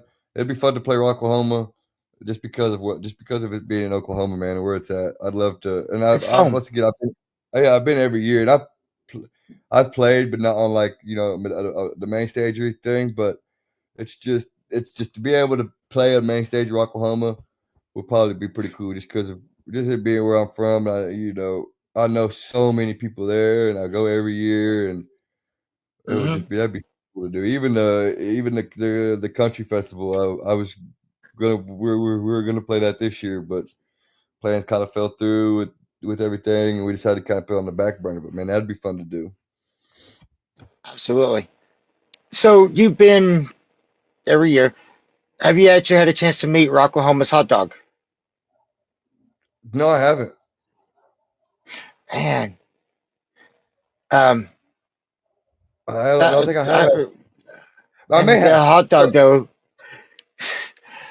hot dog's I like went. insane. I've seen a hot dog crowd surf and been in a mosh I pit. see. Yeah, I've seen them do all that, and so when people ask me about Rocklahoma, first off I plead the Fifth Amendment because when it comes to Rocklahoma, I don't necessarily remember what or who I've done at Rocklahoma. So it's kind of hard for it's kind of Rocklahoma can be kind of little hazy. Um, Mushrooms in I a cow mean, pasture. hey, that's happened. That's every time. Hey, people don't understand. You pass out on that grass. You wake up. You not in that tin path house of cow manure. You know what I mean? I mean, there's Don't eat the plenty of times. mushrooms, or do. Man, it's right. I do. There's plenty of times though, rock bottom. I mean, that's just one of those things. About being out there. You wake up. It's something that me and my dad have done every year since I was 13. And you wake up in the morning and we make a Bloody Mary. We drink a Bloody Mary. And you walk to the showers and you talk to people and you're laughing and joking. You stop off at campsites and smoke some weed, have some fun. You drink a Bloody Mary, you go get the shower, get out of the shower, go back. You have breakfast, you eat lunch, you go watch the show, but you're just drinking all day. And you know, I don't. It's been quite a while since I drank like that. But the only exception I have to drinking like that, partying like that, is Rocklahoma. I always go pretty hard at Rocklahoma. Uh, so that's just I always just look at it as that's my one time that I don't have any responsibility. I just got to be careful though, because anytime I do anything music related, like that's why I hate in Tulsa. Sometimes I don't go out a lot because if I go out to a bar and they got live music, 9 times out of 10 they're gonna want me to get up and play a song, and 10 times out of 10 I'm probably too drunk to even know where I'm at, let alone get up there and play a song. You know what I mean? So the last thing I want to do is Hmm. get up with a band because they want me to sit in. So I get up there and play a song, and I'm so drunk that I don't know what's going on. Yeah. So that's ruined going out. I don't go out in Tulsa much anymore to live music places, just for the reason itself. Um, Okay. because the last thing I'm going to do is turn down. I'm never going to tell no one no. You know, especially when Hmm. when you're in that mood and you're drinking and someone asks you to play. Yeah, I'm going to do it. but a lot of times it doesn't go. It can not go well. Hmm. And I've You also know, never been one to let people sit in on my sets either. That's another topic for a different discussion, though. But people sitting in on your we set, I don't like. we can do that in just a moment then, because yeah, I was gonna, networking at Rocklahoma. That's actually how I met Ravens Banquet, who I had on a couple nights ago. I was walking from the venue back to the campgrounds, and I was walking right there with Rocklahoma's hot dog. And there's the band. In fact, I got a video uh, of, it's on YouTube. Uh, it's at Rocklahoma. They do a whole thing of, leaving in their tour bus or, get to Rocklahoma and, they're camping and stuff. They're just having a good time. But they're coming through the festival grounds over by the general store. Yeah, They're handing out their flyers like, "Hey, come see us," on the main stage, or not the main stage, the DEB stage tomorrow. Um, just getting people to come in and watch them. And they, that part of that YouTube documentary that they did, there they are with the hot dog right there in the middle of the roadway. cool. But I had a chance to talk to them, add them on Facebook and stuff, and great people. I'm glad Yeah, I was there at that right time. Rocklahoma, that's a place that, and it's been plenty nice, especially back when they used to have the Camp Jaeger stage over there in the VIP area. There was a Hmm. lot of Over times by where, over by this one, Camp Corruption. yep, yep. But there's a lot of times you could walk, it'd be midnight, 2 in the morning, and you're out walking around partying, listening to bands, hanging out with everyone, because that's when everything's popping. It's about 1, 2 in the morning, and Hmm. go to Camp Jaeger or go to the access stage when it was there. And Dark uh Side. yeah, Dark Side, walk to any one of those stages and see, the guys from the band that just headline, Rob Zombie and those guys standing there watching, or Five Finger Death Punch standing there watching, or walking around, or a lot, and We that's had rumors cool about Sully was out Rocklahoma. there one time.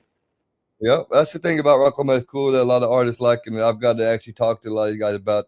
They love playing Rocklahoma because it's not only they get to play, but they spend a lot of time hanging out, walking around, and checking everything out, and the whole experience of it. It's not like other festivals. The thing about Oklahoma is you got the campgrounds right there. I mean, Hmm. no one leave. Even you have other festivals that are at raceways or that are at other venues and stuff, but the campsites, man.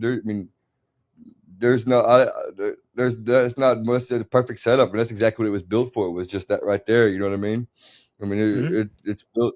You don't have to worry about you getting too drunk and trying to drive home to your RV. You don't have to worry about leaving and fighting traffic. You party until they kick you out the venue, and you walk around, and you end up in some strange person's RV at 3 o'clock in the morning, drinking, telling stories, and then next thing you know, you wake up in your RV and you do it again.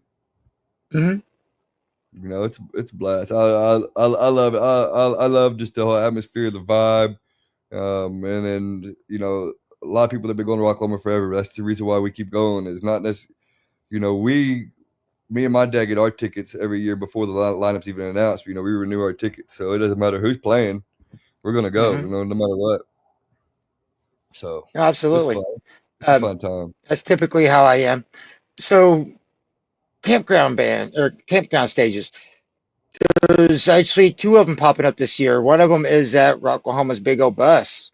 Um, like Aquafire, who was on I had them last week. They're going to be playing Rocklahoma's Big O Bus right on that main road, getting lots of That's attention. That's a killer And spot. then, Hey, I tell you, that is yeah, probably that's probably one of my favorite places to end up at 4 o'clock in the morning, right there. I'll tell you that much. I shout out always to know what Shannon I'm and her missing. crew. Yep, shout out to them. Man. I love those people, man. They're so cool people, and that is the place to go after everything's said and done with. When everyone's Mhm. done at the inside, and you go out right there on that main strip, right there. You walk out, take your little right, bust out right there. Oh man, that is the Yep. spot. That is Oh, the yeah. spot to be. And I my campsite is always right when you pull into VIP camp. camping, it's always like the first row. So to get to like the big old bus or to get to general admission, I got to walk like a mile damn near. It seems like, you know what I mean. So Hmm. and that's the thing about out there, and you don't realize, you be drinking, having fun, partying, and time to walk back to your RV, and you not realize you could be 2 miles, 2.5 miles away from your RV. You know what I mean? I mean, out there at the other side of Yeah, General Admission, through the trees over there. I mean, over the it's mountain, through crazy. the woods. It's so big out there. Yeah. So on the opposite side, out there, the back end of the GA, that second stage at Camp Rockaholic. So Remy Banks, he's going to have a couple artists on. And, that's one that, he's wanting to actually start bringing a stage back to Rocklahoma, which, I think he's doing it right, starting small and then, Well, work so your way that up. was something that AEG quit allowing whenever they took over, and now I don't know if you know. I mean, you're in all the same group stuff I am, so I mean, I'm sure you probably Yep. saw it, but you know Back to that the original owners. now it's just Sharon and them doing it again. So Yeah. that Sharon I and expect. Dave. Then Yep, there's a Sharon couple Day. that's out of Arizona, I believe. Yeah, I don't know. I know Sharon and Dave pretty well just from all this stuff, but they're so good, such good people, and I Oh, think that now yes. that they're back to running it, I think that the campground stages will come back. There'll be more of there'll be more campground stages back. I know the issue that they ran into before is they require you to have a ticket to the concert to Hmm. be at the campgrounds. So the bands that were playing had to get tickets and it got to be too much of a hassle, and so AEG kind of put a stop to it.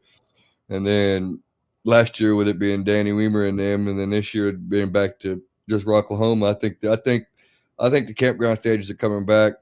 Uh, It just takes a lot. yep, it does. I mean, it takes a lot. It takes a lot. Yeah. I mean, because this, you don't have, the ticket sales. You can't sell anything in the campgrounds. So, you're not sitting there selling merch and stuff like that. Um, the generator, the fuel for the generator, and, just for the sound equipment. My rack, I'm pulling 27,000 watts. Or not pulling, but I can push up to 27,000 watts. My main PA's 9,000 in total. I got 3,600 in subs. It's just, I consume a lot of power. I had issues with the amplifiers last October at an upcoming festival called Rock Halloween. So that Sunday morning, went and tried to do some repairs. Found it was in circuit board, but we plugged the generator, plugged the amplifier into the generator just to see if the cooling fans would come on. The moment we hit that power switch, it bogged down that generator. It's just turning the thing on. Absolutely Mhm. nothing going through it. So, Yep. then you add, lighting and stuff like that. That's, that you're going to need a pretty decent sized generator. Um, Yeah, I mean, and a which, budget like and what you money just talked too. about, the what? And money too. I mean, Yeah, absolutely. Um, you know, one thing to consider, you just talked about how y'all stage presence, like you don't have the amplifiers and stuff like that.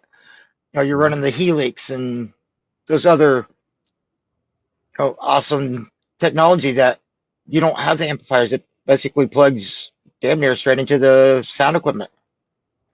Things like that would be so useful at places like Rocklahoma. Having in-ear monitors would save, on one of my amplifiers that we don't have to worry about, amplifying monitors on stage. You got it right there in your ear. Yep. It doesn't require a lot of power. It requires some for transmission and stuff, but that's not as much as running an amplifier. Then you got to have security. You got to have somebody watching the equipment. You got to have somebody watching the crowd. Make sure that people's not in there drinking underage because I don't. My campground. I'm responsible. I have a bunch of people come in. Like you look at Adam and Christy with Mardi Gras and some of these other ones that they have these parties. You got to watch who's in the crowd and drinking because end of the night you're the one responsible. Mm-hmm. You get people, in there drinking and doing drugs and stuff like that, and they're underage, you get shut down. That is Quick. your Quick. responsibility. Yep. Yep. So there's that aspect of things, and there's just so much work that goes into it. You're paying for the Rocklahoma ticket, but you're not going to Rocklahoma. You're going to your own show in the campgrounds. Mm-hmm. That's it. I mean, you gotta look and there's a lot of times a lot of I remember a lot of these campground stages were bringing in bands that were coming from quite a ways away too. You know what I mean? Mm-hmm. And not making no money. I mean, even these dude like the bands that play the DEB stages that are playing early in the day or back in the day when we had Sam with Retrospect Records on his bands that played those stages. Those bands didn't get paid $1 to play the stages. You know what I Mm-hmm. mean? And just like with Doug's bands, early, or those some of these bands early in the day they're playing at noon, 1, 2, 3, 4 o'clock in the afternoon. They ain't making no money to play out there. You know what I mean? Mm-hmm. Yeah, I But mean, where's the crowd? They're still in the tents, hungover. heck yeah, that's for sure. We Man, ain't doing that's why shit I but can't. Yeah, that's why I can't get all jacked up at Rocklahoma because I want to go in and catch those bands. That's how I've got to see Driver at Rocklahoma and Solidify, Grind, Fist of Rage, Dime Store Riot. You get to see all these people, like you said, playing, 11, 12, 1 in the afternoon. How do I get to see them if I'm passed out in the tent, hungover? yep. I've missed a lot of bands and stuff. Not necessarily like early in the day as much as going too hard and it being 10 o'clock at night and I'm falling out. Yep. Here's something to consider. You got, all day you're sitting there drinking and then you fall out like that. What happens when it's the Dillon Escue band that's coming on after the main headliner out there at Camp Rockaholics or on the big old bus? Dude, Hmm. you got the gig at the big old bus and you're drunk, whatever fucked up in your tent or RV. How is that going to look on you and your band? Exactly. Especially being right there on that main road of Oklahoma. How many thousands of people are going to have eyes on you? That's good. That But that that and that's actually a pretty good spot for what they're doing. Because that's right yeah, there. Why were people walking out? I mean, and most of the time, especially after the headliner, everyone's still yiked up. Everyone's still drunk and everyone's still ready to party. Ain't no one ready to go to get to bed yet at midnight. So mm-hmm. that's the perfect spot for it. That country festival they do in the VIP tent, where we all eat stuff. They have a stage Mm-hmm. in there, and they have acoustic artists Really in there play. Yeah, they have acoustic artists in their play, and then they have a after show stage too, where the artists play, and it'd be like the headliner from that night will just pop in and play like a couple acoustic songs, and it's pretty cool. nice. And I've always wondered You why know, Rocklahoma never done that, but uh, the born and raised is that's a Rocklahoma deal. That's never been a AEG or a Weimer Productions or anything like that. A DWP. That's always mhm, been just Rocklahoma. yeah. Um, so that's a fun one. You've been to plenty of Rocklahomas. This one in particular, and I'm going to tell you this one and then ask you your opinion on it since you wanted to bring it up.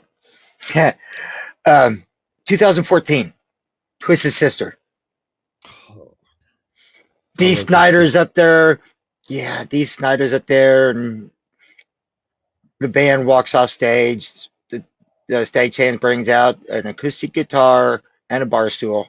He sits down, starts drumming.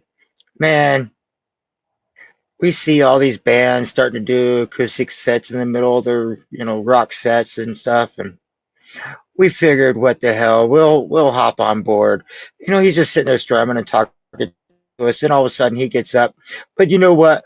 We're Twist's sister. We're gonna keep it. And as he's swinging and busting that acoustic guitar on stage, We're gonna keep it fucking metal. Crowd goes nuts, man. Mm-hmm. It's just, but then you get to places like Born and Raised, and they've got a stage set up in the VIP catering tent for acoustic act. It's like, so when it comes to music in general, but more specifically geared towards the rock side, what's your take on doing acoustic songs or, mellowed down once in a while? Like, you see some of these bands that's been doing some acoustic tours or unplugged tours.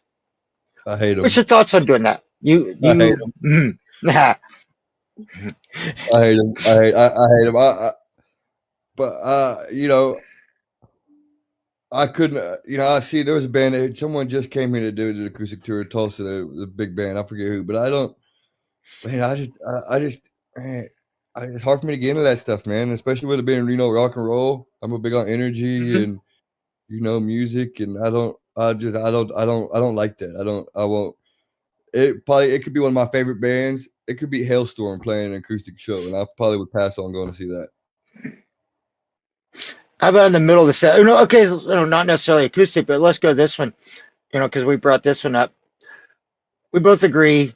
Last Resort, Fall Under Reverse, amazing. Like you feel the emotions, you hear, like it's you. It's like, this is my last resort. You feel it so much.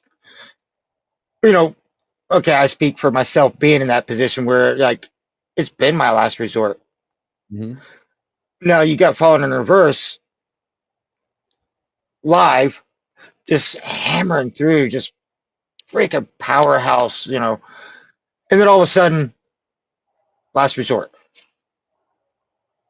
Or you look at Disturbed, David Draymond, like you said, you're a great guy. I wish I could meet him sometime. But Disturbed, amazing band, powerhouse. And then all of a sudden, here comes all the extra musicians, and they're playing Sound of Silence. Amazing rendition, but in your professional opinion, does it belong in the middle of a set like that? Yeah, I think that especially sitting down and creating a set list and making a set list, right? You want to have highs and lows. You want to have dynamics. You want to set it up to where it builds and it goes down. I mean, look at Shinedown. They play like Second Chance or they play Simple Man or some of their more broke down kind of And very songs. popular. Yeah, there's a time and a place in the set to do it, right? I think that you want to take the audience on that ride, and you want to start. You come out hitting hard. You want to take them on that ride up, and then Mhm. you want to kind of mellow it out, and you want to kind of do some of that stuff, and then you want to jack it up again and hit it hard, kill it, fucking going up, skyrocketing out with the energy, But Can it go too uh, too mellow? I mean.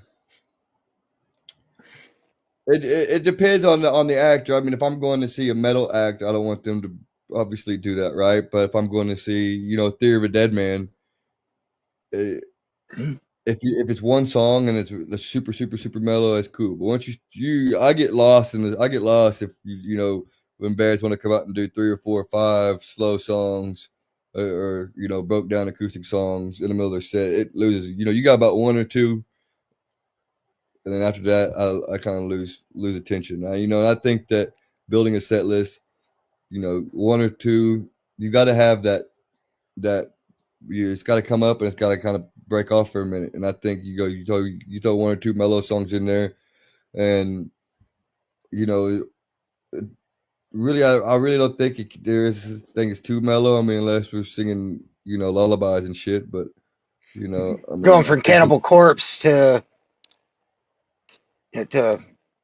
Amazing Grace, yeah, I mean, but for the most part, as long as it fits in the Hacksaw style. Decapitation, and yeah.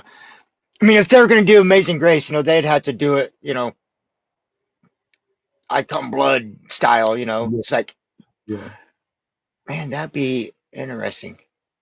I Man, I need somebody to do that. think you're onto something there. Man, where's Anthony Vincent?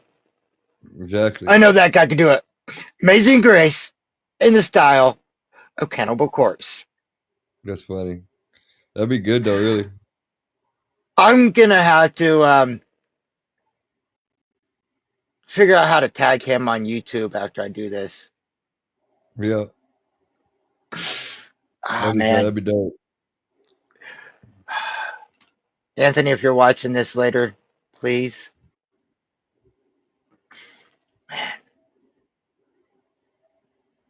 I tell you what, there's so much we could talk about.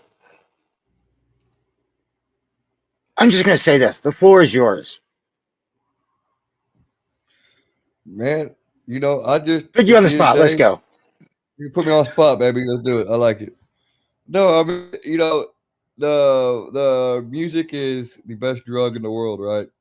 We Hmm. talked about the other day, people dealing with mental health issues, everything. Music is the biggest drug in the world, and just like with any drug in the world, it could be too much sometimes. You know what I mean? I mean, we all get lost in the sauce, as I like to say, right? We all get lost in the sauce, and it's very easy to Hmm. get out there.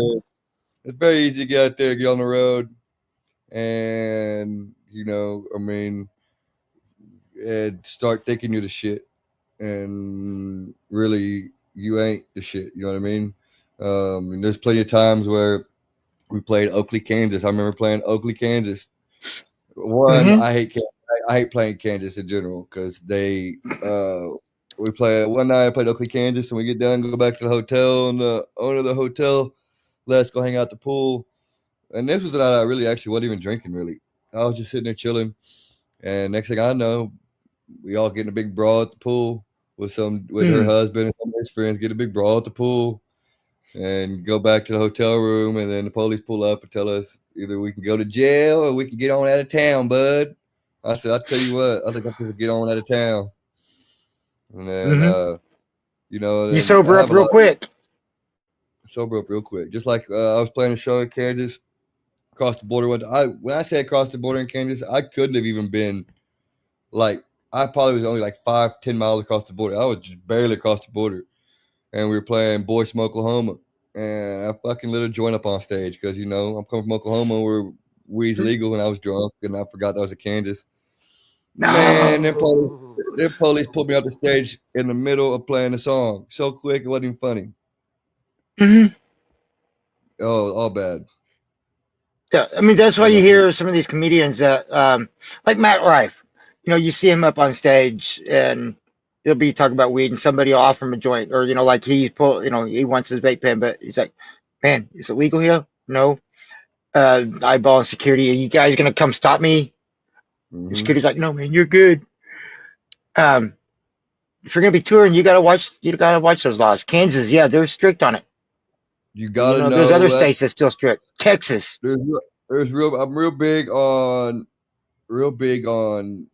You got to know the laws of where you're going, and you never want to have any right. Like the last thing you wanted to do is have an ounce of weed on your tour bus and drive through Kansas and get pulled over. And now your tour Hmm. bus smells like weed, and you're getting pulled over, yanked out, and searched, you get thrown in jail.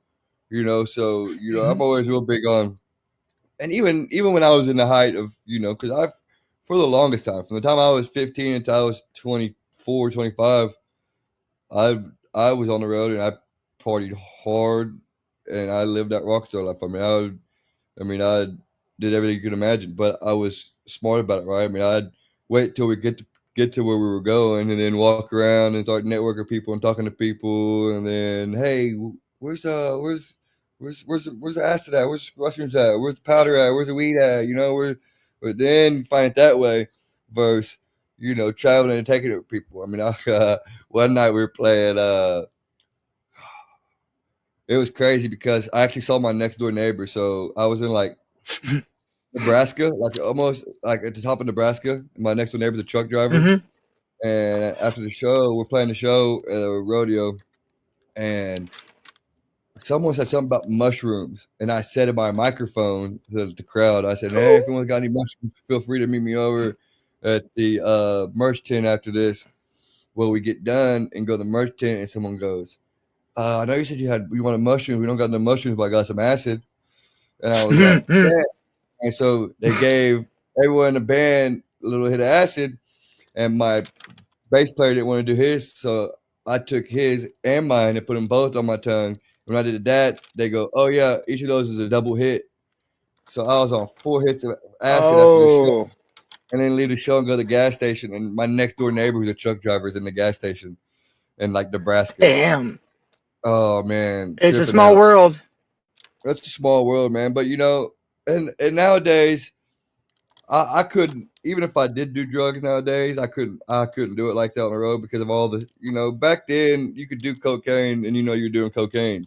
You know, Hmm. now with the fentanyl and that's out Yeah. there and with everything else that's out there, man, you do one wrong thing, even when it comes to, I mean, I've heard stories about other shit, you do one wrong thing nowadays, man, and it's over with. And Yeah. that happened one night. I remember I was in Minnesota and I had my own hotel room, and this was 10 years ago, and I was all Hmm. twisted off in a hotel room after a show, sitting there thinking, man, this is how people die.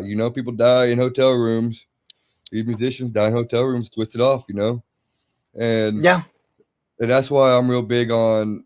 People always ask, well, if you give anyone any advice that's going to starting to be on the road or start to play music, or what do you say? I always say, man, do it sober. Man, do it sober. There's nothing worse because it starts out with you having some drinks, and then it starts out with you have some drinks, and someone's offering you a line. Then it starts out with then you want to do the lines, and you want to drink, and you want to have pills to come down, and then before you know it, you're lost in everything, and you can't control yourself. And Yep. I'll tell you, there's nothing worse than being on the road, being 100 miles away from home, withdrawing from drugs, trying to make it happen, and you're not yourself. This world and this life has so much more to offer than for you to fade your mind out with drugs. And I'm not religious. I don't really, I mean, well, I don't get into religion a lot of times, and but people ask me, what how I got sober, or how I did it, or what the process was like. I tell people, you don't have to believe in God. I'm not saying be religious, but as long as you believe that there's something worth living for, right? You believe in a higher power. You believe there's something worth living for. That'll get you through everything. I mean, most of these guys that are out on the road, especially like I see it at Rocklahoma's where I noticed it a lot. You got that road, that side road where you kind of, you turn off the highway and you got that side road that goes all the way down. Well, most of the time, Hmm. you'll see a lot of the headliners, a lot of the main acts. Those guys are running up and down the street, or jogging, or working out up and down the street. You know, those guys. That's the difference. That's the difference in a local band and the band that's at that level is, you know, when you're playing shows 5 to 6 nights a week, waking up hungover every morning, trying to do all that, trying to get your day started, doing all that. You can't do that, man. You gotta be a clear mind, clear head, clear space, and I mean, it's much fun, and as much crazy times and good memories as I had being on the road doing stupid stuff. Some of my most famous memories and fondest memories come from being sober, doing just being just living life. I mean, I one night we played San Angelo, I think, and I'm always known for getting in trouble, so we're playing San Angelo. I get done setting up, and I'm right back. So we parked our bus. We played in this big, huge club. It was three clubs in one. It was a country club, a hip hop club, and a Mexican club, all in one. You just walk through a different doorway. We pull our big bus up out front. I go in and set up, and everyone's in there setting up. And I go, "Hey, I'll be right back. I'm gonna go out front of the bus." And I go, "All right." Well, as I'm on the bus, I have the door open. Right, I just walk on the bus and leave the door open, and I'm playing music in the bus and making me a drink. Well, a bachelorette party comes walking by, and I posted a video on Facebook before, but a bachelorette party comes walking by, and I shit you not, there's 10, 15 girls lined like they're, oh my God, so they're lined. So I call the band and I'm like, hey, hurry up ASAP, get outside now. I'm fighting somebody. So they come running outside ready to get in a fight, not knowing I got 15 girls lined up and it's a bachelorette party. And they come on and they're like, whoa, well, what's going on here? Next thing you know, it turned into one full blown party. I got girls are asking us to spank them and everything else. And I was like, man, Oh God. that's kind of crazy. And as many times I had stories like that, how fun nights and days like that were. Well, when we played at the lake with Colby Cooper, we played and we all, being the band sober, went out and hung out on the lake all day and just hung out and rode on a boat and tubed and hung out all day. And there's so many things in life that I can't remember because of alcohol or because of partying. There's so many nights being on the road that there's stuff that I wish I could remember. There's so many opportunities that I've missed out on from Hmm. being too messed up that I mean, it's just not worth it at the end of the day. It's just not. I mean, I've you know rest in peace. So Wayne from Saliva, the lead guitar player that passed away not that long ago. He Hmm. it was just a couple months before he passed. We were all hanging out in Chickasha one of my friend's tour buses in Chickasha at their Legends, talking about the music business and stuff, man. And you know, it's just it's not what it used to be. It used to be everyone like the '80s. Everyone has this mindset, this perception of everyone likes to party and get crazy and get wild, and backstage is all Sex, crazy. drugs, and rock and roll. Yep, there's hookers backstage and drugs backstage, and I got news for anyone. Y'all been backstage at a concert? It is boring as hell. It is boring backstage at a concert. It is so boring. It ain't even funny. There ain't nothing going on. People is posted up in their buses, drinking water. There ain't nothing. Even in Rocklahoma, you can walk around back there, back where all the buses are, and 9 10 you don't see nobody. You know what I mean? Hmm. Now, back in the day, it used to be, you could walk back there and they have there's that big building back there that everyone parties in. But, you know, it's just not what it used to be anymore, man. It's more of, it's more of a long, you can't be in this game for 40, 50 years and party every night and get messed up, you Yep. know, and, and it trickles down to your fans and everything, man. And there's a time and a place. I'm not gonna lie. I was out there playing the big old bus at Oklahoma right there at 2 o'clock in the morning. Everyone coming out. I probably would party a little bit, but that's the environment out there. You're not. No one's Yeah. paying 20, 30, 40, $50 to come watch you play. You're partying. Hmm. So yeah, that's also, you got to know the difference between shows, right? You got to know the difference between you know like I say, you want to treat every show like you're playing Madison Square Garden, but there's some shows that you play like big old bus show. I mean, the Hmm. odds of a record executive from Sony being out there at the big old bus at 4 o'clock in the morning watching you play, it's probably not going to be as high as even if you're just playing a bar, or you're just playing a festival, you're playing somewhere else, and you got to play to your crowd. You can lose a crowd by being too by not getting into it, right? Like you was talking about earlier about that guitar player Yep. getting into it, and you can lose a crowd quick, Hmm. quick. You can really lose a crowd quick, especially a drunk crowd at 2 or 3 o'clock in the morning. Yes. Yes. And And I too, that's like go ahead. your bar shows. Bar shows are the, I was gonna say bar shows are the same way. When I play bar shows, a lot of times I show up and we take it serious. I take it serious. And, like a lot of times, I wouldn't drink, take it serious and everything. But to come that third set, it's kind of you kind of got to feel your crowd out, man. And that's one thing you got to also, you have to be able to read the crowd when you're playing these smaller places. You have to be able to read the crowd and know your crowd. Yep. And I mean, especially being in a, just an open bar, how many times have you seen people just come and go? You have no more than 20 people in the audience at, at a time, but, total head counts 100, 150, 200, Oh, different audience. oh yeah, the worst thing in the world, man, is what's playing on shows like that, and you're sitting there watching, and you could see people talking, looking, and going and getting up and walking out. Shaking their head, getting up and walking out. Or walking in Mhm. and turning around, and walking out. You we played. There's a three-story club in Fort Smith called Roosters. It's grandfathered Hmm. in, so it's open till like 4 in the morning. And we were playing there one night, and uh, that's the only time in history in 15 years that I've been in a band that we've actually been kicked off stage in the middle of playing a show. Wow. Yeah, it was me and my buddy Jesse from Crooked X, who passed away. We were playing with the country band, and one of our first shows on the road, and we come off playing rock. We were all thought we were the shit, and walked in and started talking shit because. So I started playing shows in bars when I was 15, 16, right? And Mhm. there's some legalities that go into that, especially when you start playing in different states. Like in Oklahoma, you're supposed to by law have an ID and have a letter notarized from your guardian saying that you're allowed to be there. You're not going to drink. You're there for work, and you're supposed to walk in, set up, and then walk out, and then walk in and play, and walk out. Rock You out. know, Yep. so you know, I started touring playing these bars when I was 17, 18 in Arkansas, Texas. A place like that. And a lot of times, man, there's a lot of states that don't allow you to do that at all, you know? So walking into this Hmm. bar, like that's what happened at that bar, walked in, the guy asked for our ID and told him, hey, man, fuck you. How about that? I don't need an ID. Here's my ID. It's on the stage. How about that? And, Wrong answer. yep, start playing and the wrong answer.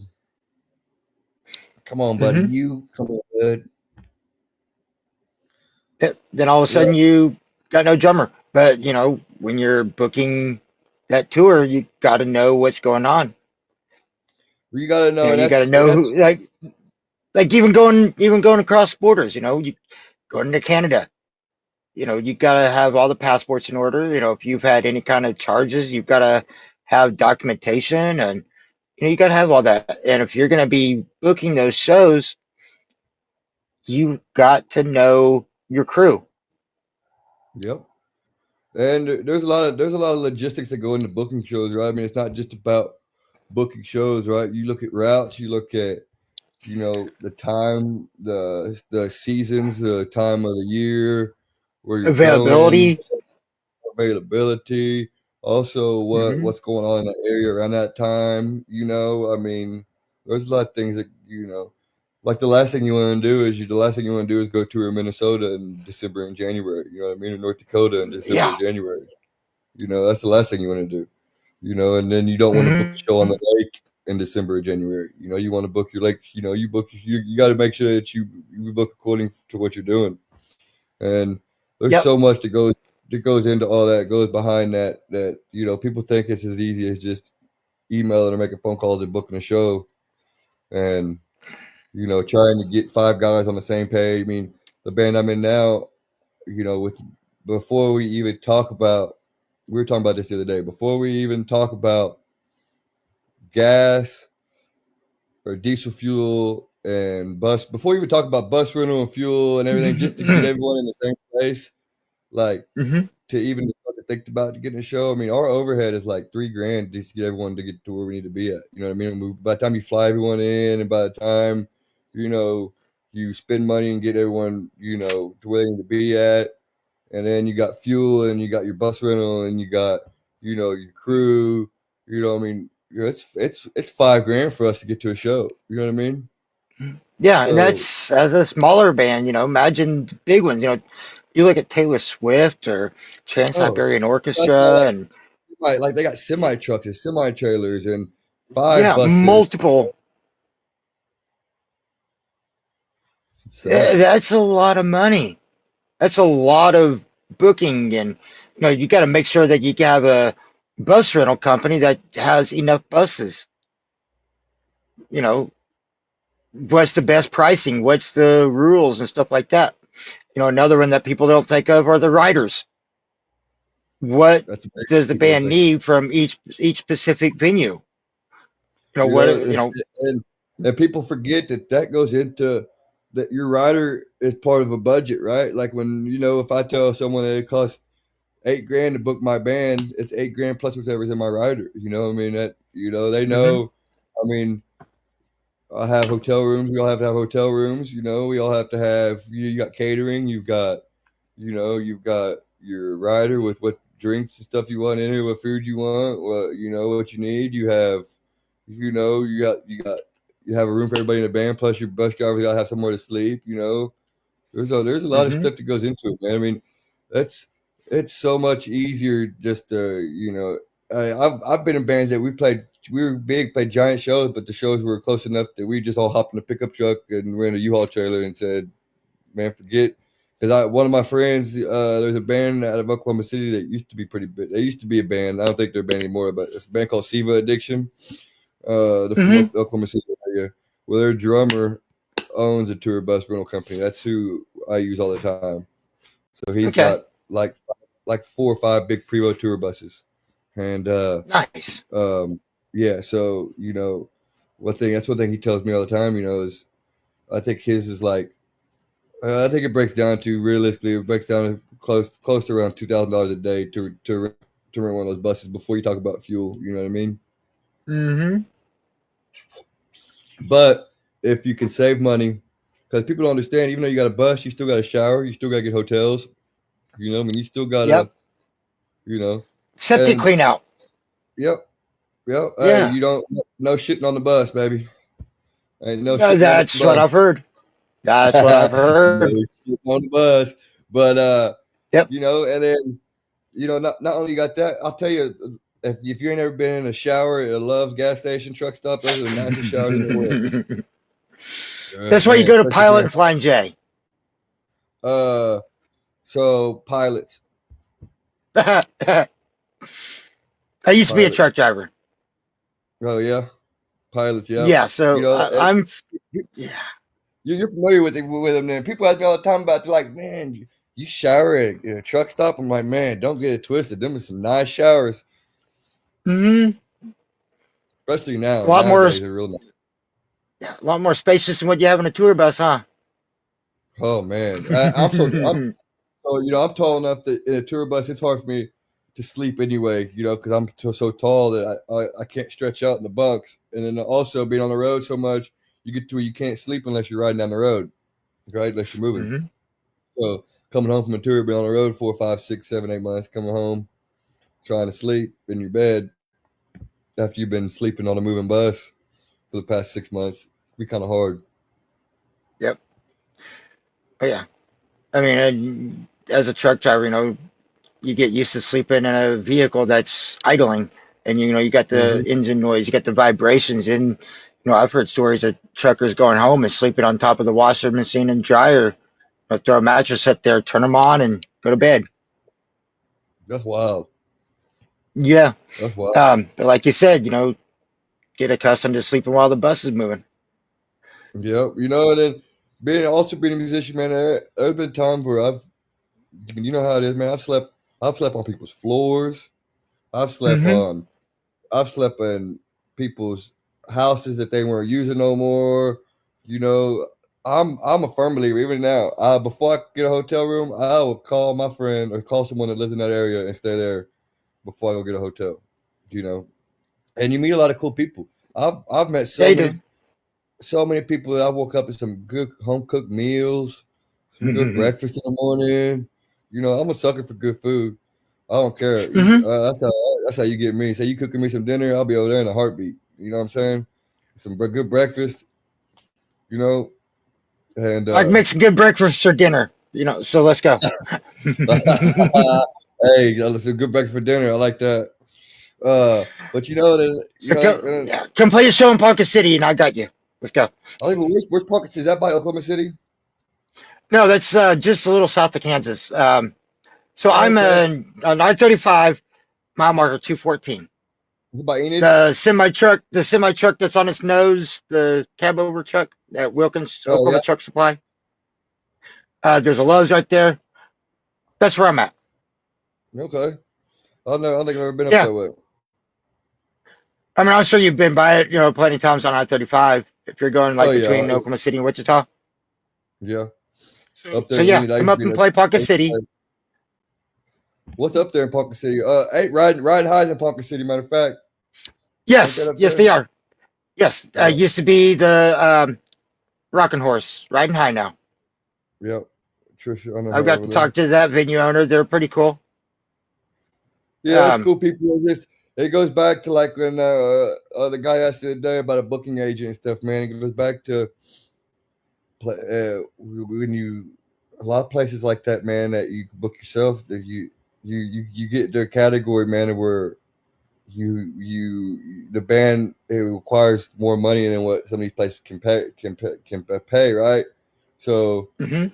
that's when you got to have someone to go into these bigger places. Like they got that giant country club in Oklahoma City now. I forget which one it's called now, but they got some giant like country club in Oklahoma City, and they got all the like those places and those rooms are so hard to get into, man. You have to have a talent buyer or booking agent to get you in them. Like riding high, you get in there, but you're gonna make $500, $600. You know what I mean, as a band, and that don't pay the bills. Mm-mm.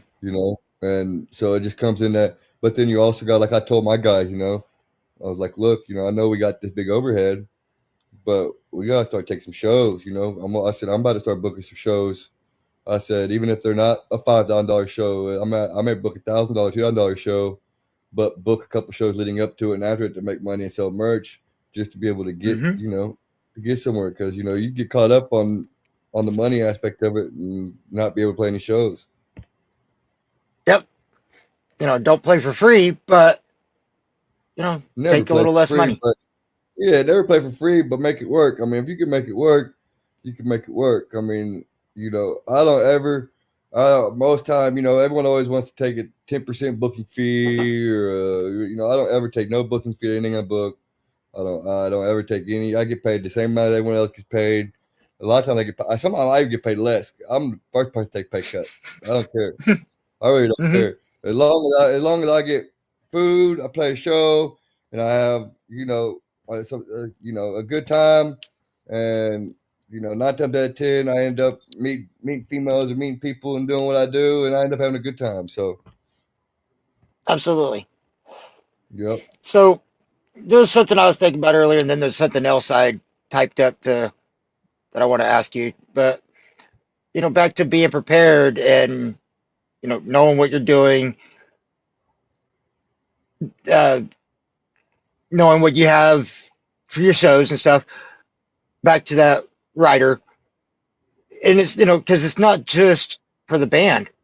It's also you have your for the technical aspect. How much power do these big bands? How much electricity is needed for Tool or for um, Slipknot? Taylor Swift. How much equipment do these guys have? You can't just plug into a wall outlet. Nope. So what are you running for power? What does the venue have? You got to know all this, and then like I said, yesterday evening, last night with talking about hanging from the Raptors and all the weight that we're putting up there for lighting and everything else. These engineers have to come in and figure out you know where's your load points. Where how much weight can you put in these points? Then you have all this other stuff like renting PA rentals. You get all these speakers. Most of the times anymore, it's local equipment rentals, Hmm. and they supply the PA. They go out there and fly it. Um, so, what kind of PA are you going to rent? Where are you going to rent it from? It's all See, about being prepared. so that's we send over a stage plot whenever we book a show. So, um, as soon as we book a show, with our contract and our rider that we send over, it's got a stage plot which tells them where everyone is positioned at on the stage, how many guitars, Mm-hmm.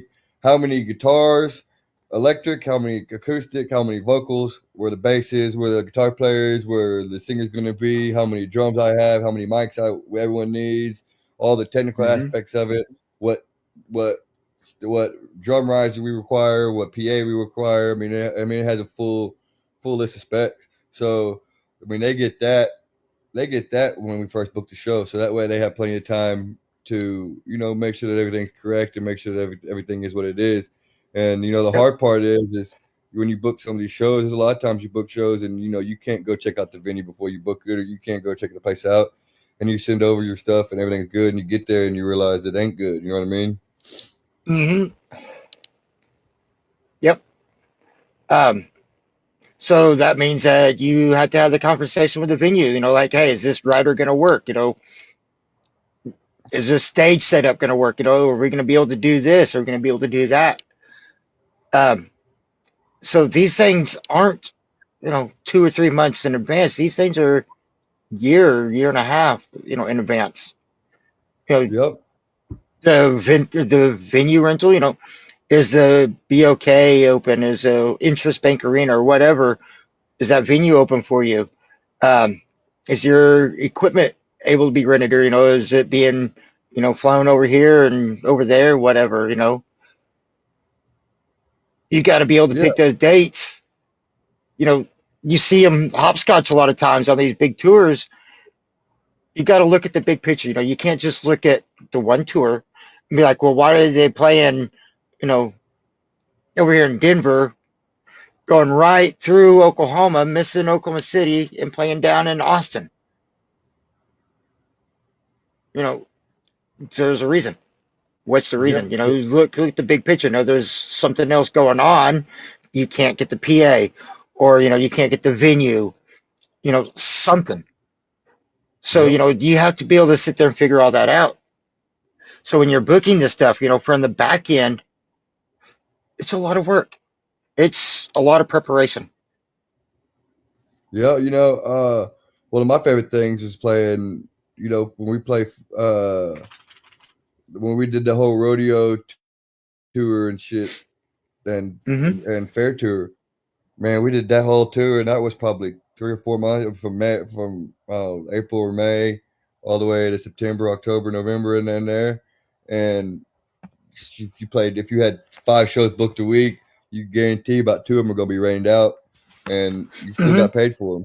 You know what I mean? You still got paid the full amount for them. It was in the contract as long as we still had. I remember it'd be pouring down, raining, tornado in, but we had to pull up still because as long as we showed up, we was getting paid. So Yep. we'd show up, But then, we'd show up, but then on out my the end, rain. why do I not get refunds on my ticket? I didn't get to go to the Exactly. show. Why do I get it? Because that money still has to go to the band. You that is your job, and if you can't work it, you don't get paid. You Yep. know, you could be at another show playing, making Yep. money, but that one got canceled. So that's out of my control as a ticket buyer. Yep. You know, and I was at Rocklahoma the year the stages blew down. When all the big storm hit, and all the two side stages blew down, and you know Mm-hmm. that was almost catastrophic because that was that was still when Rocklahoma was independent like they are this year. And I remember being inside that big VIP tent, and it raining so hard that the VIP tent was just ripping, and water was just coming down in it, and the stages were blowing down, and you know it was crazy out there. That was when it was on Memorial Day weekend. Mm-hmm. And you have to look at aspects like that. I mean, not only is it for the safety. Obviously not only do we have all of our gear and stuff, but you have to look at the safety of everyone there. We played a fair one time, and it was a storm was about to roll in, and we're on stage playing right before we get done finishing. A big burst of wind came and blew the whole PA stack over, blew drums up, blew everything over off the stage, our banner off, everything off. You know, I mean, you could that's why I always say don't play for free, because you got to look at how much goes into making these shows happen. I mean, all the money in Mm-hmm. gear that we all have, all the money in gear we have, all the money we spend getting there, all the money we spend on food, all the money we spend on merch, all the money we spend on promotion. I mean, Yep. there's so much money involved in this stuff, man. I mean, just the loan in gear I have. I mean, I probably have $10,000 worth of gear I travel with, just my personal stuff. Mhm. So why would Yeah, and why you're am I just a going? drummer. Yeah, I'm a drummer. So why am I going to get to a show, get there, unload my $10,000 worth of gear and set it up and not get paid nothing for it? You know what I mean? You got me messed up. Hmm. You know, Yeah. but like I said, it's a catch-22 situation, right? Because there's certain times everything that I say, right? Obviously, there's certain times, certain situations that you know it's kind of null and void. But for the most part, man, I mean, the market right now, and with the way the social media is now and everything, like you're talking about with influencers and all these content creators, The music's so Hmm. saturated now, man.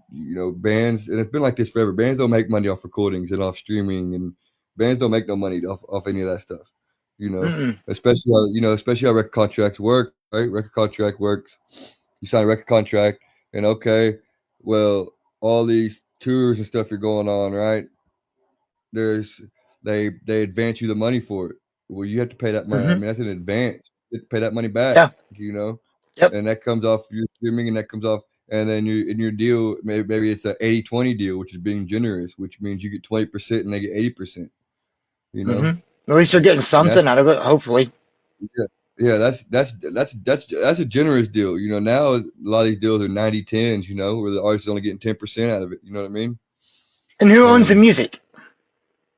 the if you do it right, you should own the music. But the record label, if you don't know what you're doing, the record label will own the music. If you're smart enough, that's Hmm. why I tell people to look at the logistics of it and Yes. and get your BMI and get everything taken care of. You want to have everything to where everything is in your name, your catalog's in your name. You know what I mean? Because if Hmm. not, the record label owns all of that stuff. They own you Yep, in they every aspect. own. And that's people are real big to jump into these contracts and these record deals and record labels and stuff. And that's nowadays people are Especially getting when they're drunk smarter. at the bar with 20 people. You know what I'm saying? That's the biggest thing. I mean, they play on your emotions. I mean, you know, and next thing you know, you sign this deal and they own you. I mean, they own your name, they own you, they own your likeness, they own everything. Hmm. The Then you way to should have do it just is, joined the military at that point. man, or go to North Korea. Right. But yeah, I mean, It's the music business, it's a great thing, but if you don't know what you're doing, there's a lot of people that will take advantage of you. absolutely. So, the music industry and the touring and all the time that you spent away from home. This one might be a little emotional. That's okay. Just how has the traveling affected your relationship with your son? So, uh, uh, I'm lucky in the aspect of it that my dad is very integrated in my son's life. Like my dad has my son. If I'm not here, my dad will have my son 4 or 5 nights a week. And I'm always Hmm. FaceTiming and always calling him. And um, but that's the big reason why I'm not on the road right now. He's getting to that age, man, and he started getting to that age to where you know, I mean, he's only going to be this age one time, Hmm. and he's playing sports. I'm coaching his baseball team right now. I coach his football team. We play at the Dallas Cowboy Stadium every year. Nice. I'm getting him. He's getting involved in all that stuff, and it's hard for me. I don't, I feel I'm very grateful for the fact that he understands. Right, my son understands, and my son knows, and my son is cool with it. Hmm. But me as a My dad, daddy's it's a like, rock star. yeah, and he got to go for the first time. He went to his first show with me year before last, maybe. We played with Stony LaRue. He got to go, and he got to be backstage and on stage with me and Stony LaRue and his camp. Took my son on the bus, and they hung out, gave my son cookies, and watched my son while I played. And he got to see Daddy be a rock star, But um, other than that, it doesn't bother him as much as it bothers me. It bothers me that because my son's such a big part of my life. That I couldn't imagine my life without him, and I couldn't imagine where I'd be without him. So, I love and when that. it comes to the music, you know, man, I've been there and I've done it. You know, by no means am I saying that I've accomplished everything I wanted to accomplish or that I'm some big rock star, but I've been blessed to do do big things in the business and been there and done that. So I'm grateful that I don't have, I don't feel like I have to jump out and go, sacrifice myself on the road playing stuff. I feel like I can pick and choose now, kind of what I do a little bit. um, which allows me to spend more time with him. And this past year and a half, I really took some time off and just kind of reevaluated my situation. Spent some time with my son, enjoying watching him grow up. And I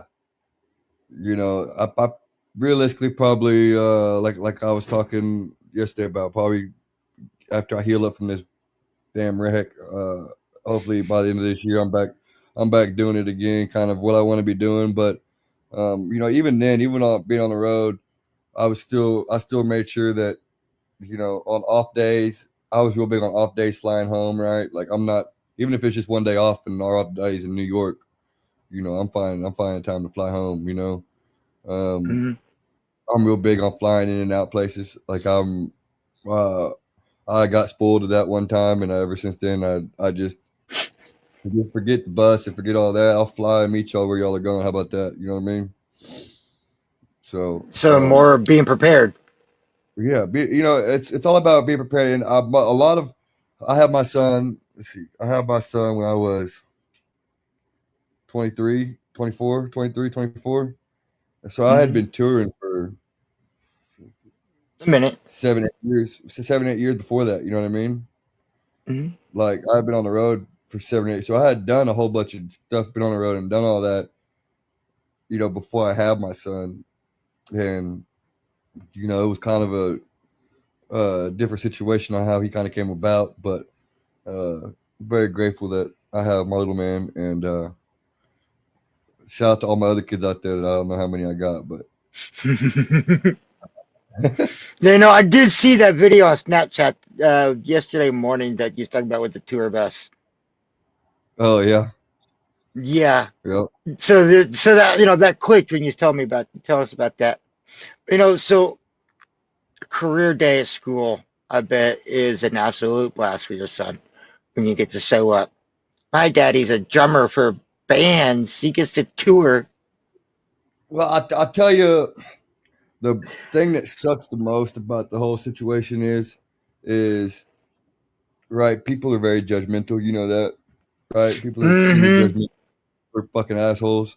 And here comes me, 6'3", Tattooed. skinny, tattooed out, skinny because I got high metabolism, you know, tatted out, and I'm in a band, a touring drummer on the road, and my son, lives in a small town and goes to a small town school. I'm not necessarily the most popular person around, you know what I mean? Um, Mm-hmm. and I also did get arrested at his football practice last year, so uh, Uh-oh. yeah, that wasn't that. No. Yeah, so but uh, one thing is I always make sure that he knows. Like, I'm real big on. I want you to know why. If I'm not around, right? If I got to be gone, if I got to be on the road playing shows, if I'm not here. Mm-hmm. When I'm here, we balling out. We spending money. I'm spoiling him. I want him to know that look. I'm not here because I'm out here doing this, making money. So when I am here, we're gonna do what we do. Mm-hmm. Oh, that's right. I did post that video on Facebook though. That you did, or on a Snapchat. Yeah, I forgot. I Yes, did you post it. did. Yes, you did. I did. That's funny. That was a good hit. Yeah, that was funny. That was funny. I forgot. Yeah, I was going through it last night after we got done. I was looking at it. I was like, oh, there's that one. I got a lot of stuff like that, man. I mean, like I said, there's being in this business, man, and going places. Like I said yesterday, perception is reality. You can go someplace and be a no name.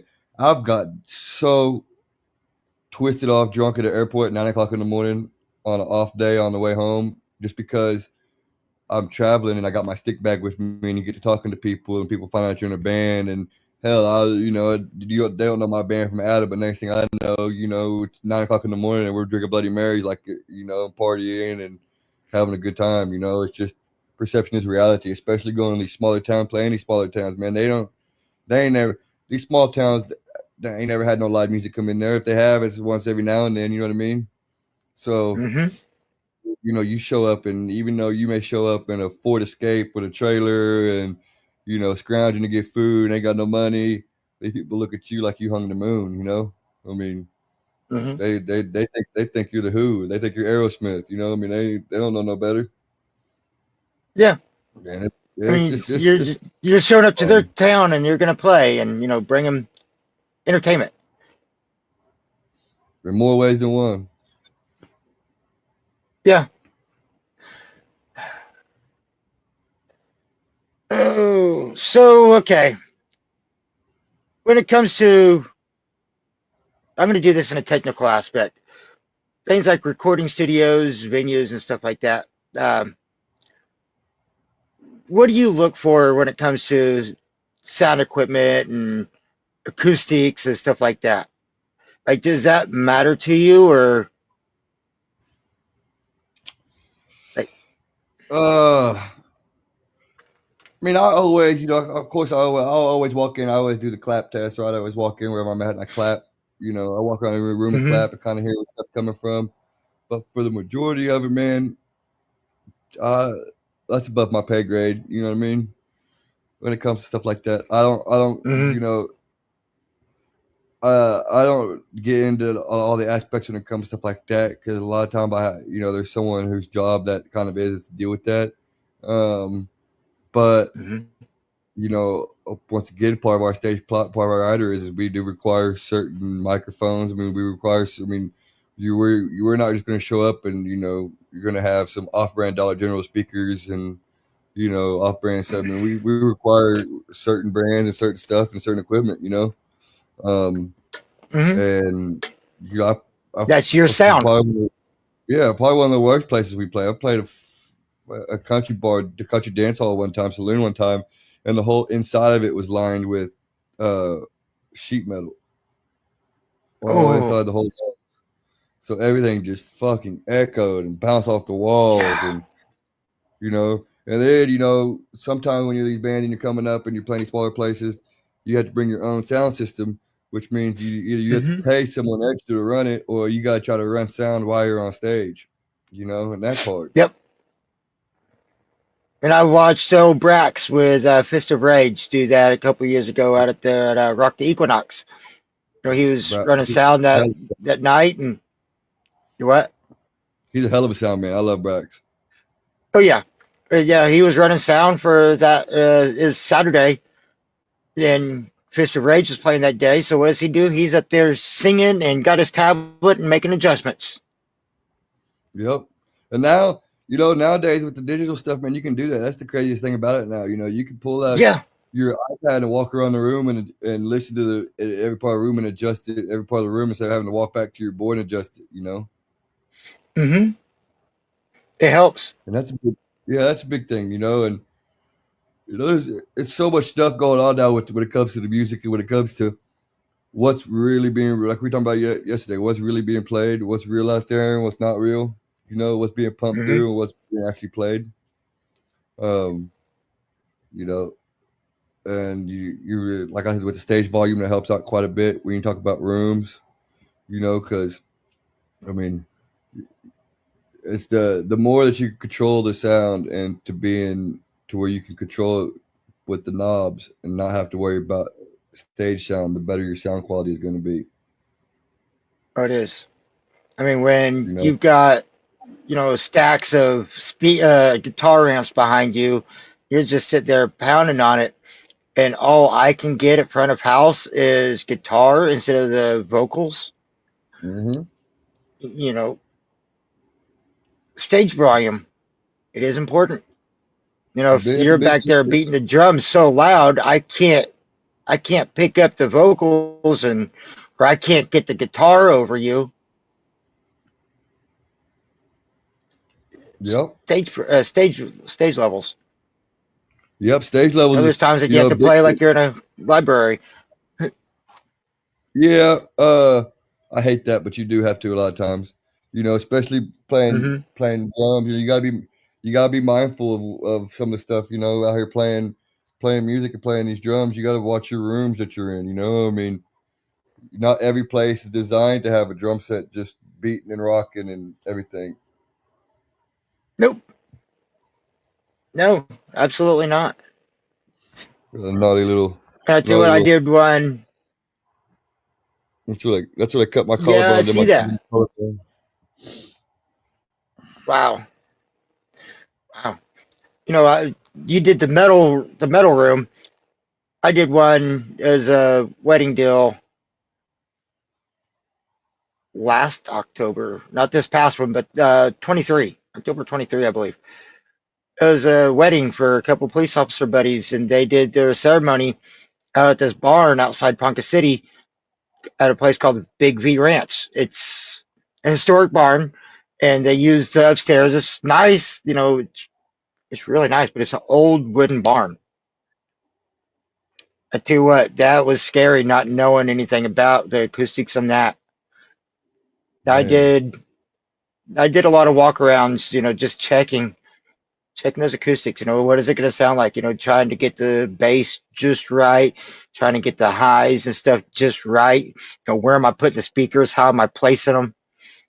Um, at the end of the day, or the end of the night or whatever, I'm walking downstairs with the equipment and talking with the lady that manages it. She's like, I tell you what, you did an amazing job with that bass. Like, we've had DJs in here and it was just booms and it's horrible. But you was definitely mindful of it. Hmm. So, not just the band, but also as sound techs. It's important to know your room and know your equipment and know when to turn it down and when to turn it up. That's the biggest. That's the biggest. And like I said yesterday, man, a sound man will make or break a band. You know, a good sound man can make a bad band sound really good, and a bad sound man can make a good band sound like shit. Yeah. And hell, know how to use your EQ. I mean, hell, we're talking about the digital stuff nowadays. I have two 31 channel graphic EQs in my rack. They work great. But then, you have all the extra dynamic EQs and stuff on your digital stuff. You have no reason to have such horrible tones, coming Hmm. through that PA. Watch those EQs, but make sure that it's sounding natural. Because your Yep. guitarist is going to play something. I could totally ruin it with the EQ just on the board. No, not counting you know the graphic EQs in the rack. Just on the board, I could ruin that guitar. Yep. And also as musicians, one thing that we're real bad about is after sound check, leave your shit alone. You know what I mean? We so many Say times it again. Say it again. yeah, after sound check, leave your shit alone. Don't mess your Thank tone up. you. Don't turn up. Don't turn down. You got all these guys that want to, especially with us wearing in-ear monitors a lot. We just hear what's in the ears. We don't hear the front of house Mm-hmm. sound. So they want to turn up the guitar, not realizing that the soundman has everything just perfect out there, mixed already. And you go turn up your guitar, thinking that you're not loud enough, and you just screw up the whole mix. Yeah. Once you're Yeah. done with sound check, leave your stuff Leave it alone. alone. Thank you. Yeah, don't touch it. Yep. Yeah. And even in the middle of the set, let's just say, you got 500 people, middle of winter, it's cold, everybody's walking in wearing parkas. The the absorption is so unreal. Um, People don't stop and think about that. That the more fabric and stuff you have, the more that sound's going to get absorbed. The more wood or plastics and stuff like that. All these different materials have different reflections and absorptions. So when you're on stage and you see 500 people out there wearing coats and hoodies and parkas and just absorbing all that sound, let the front of house make those adjustments. Oh yeah, They can hear 100%. what the audience is hearing. You don't. Yep, Leave it exactly, exactly. alone. Leave it alone. Not that hard. You hired a sound tech. You're paying the sound tech for what? So you can jack it up. I mean, it's your loss, but it's also your loss of fans because it sounds so horrible now. Exactly. Exactly. And that's just it. You gotta leave it alone. Hmm. And Just take let care the of your sound sound man do techs. You never know. Yeah, you never know when you're going to need them again. You might, one of those things of you never know who's watching. What's, how much pull does your front of house tech have in the industry? You know, they could probably it. get you back into Oh different shows and whatnot. yeah. But if you're up on stage being rude to them or Oh just yeah. being No. unrealistic with them, let them do their job.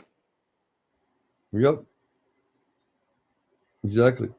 You know, You don't want that to come because back and bite you in the ass. exactly. I mean, at the end of the day, they have the. I mean, if you get booked there again, and the owner goes up to me and goes, "All right, we booked that band back again," they can go, "No, they were an asshole last time. I'm not. I don't want to run a town for them." You know, or no, I don't want them back. You know, Right? or they did this last time. This last time. Hmm.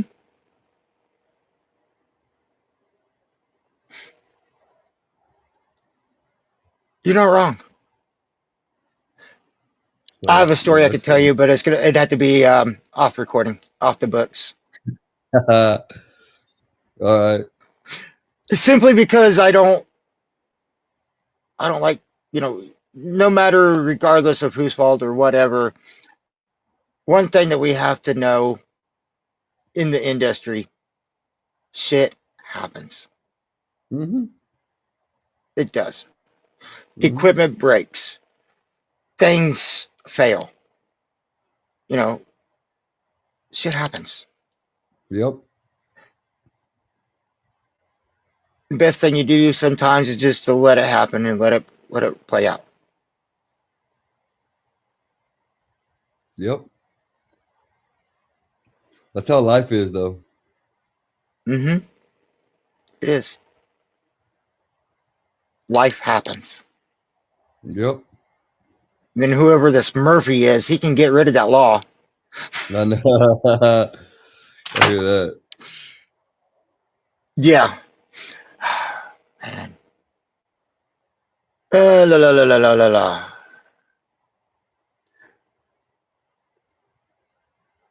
What's the okay? So we did the worst earlier. Talk about your best experience with producers and promoters. Um, it's always good. Like when we did that show, for instance, with Tony LaRue in Kansas. When anytime that the promoter takes care of the opening band, just like they take care of the headliner, always goes far, Hmm. right? I mean, so many times in this business with the opening band, you get places and they treat you like shit. You got nowhere to sit. You got cramps up on stage. You don't have a green room. You got to wait outside playing the show at Kansas. I mean, and anytime that's a good experience with a promoter. When you're an opening band for someone bigger like that, having your own green room, man, having your own list, having your own stuff, Hmm. or having a producer in the studio, that that because they're just like sound techs, like front of house guys. They can hear stuff you necessarily can't hear while you're back there playing the music. So Hmm. to have a good producer that can stop you and tell you what you're doing wrong and what maybe you can add in this or throw in suggestions in here. Or there's a studio down there in Austin, Yellow Dog Studios, that Dave owns, that I recorded at when we played South by Southwest one year, and that's Hmm. one of the most awesome experiences and one of the best studios I've been at. Yellow Dog Studios. It was right there on the strip in Austin. It was an amazing time. I But bet. I've learned people that it's kind of hard to be an asshole to someone if they're being nice, right? So if you kill them with kindness, it's kind of hard for them to treat you like shit if you don't give them a reason to. Absolutely. Right. So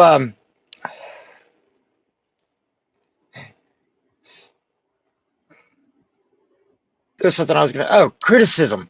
So you're in a studio, or you're signing contracts with labels and stuff like that, or know management. A lot of bigger bands like look at Metallica and a lot of others that have Q Prime management. management companies to help handle a lot of that work that you guys really don't need to be concentrating on. Concentrate on the music. Not touring a multi-million-dollar tour, but criticism. They want to.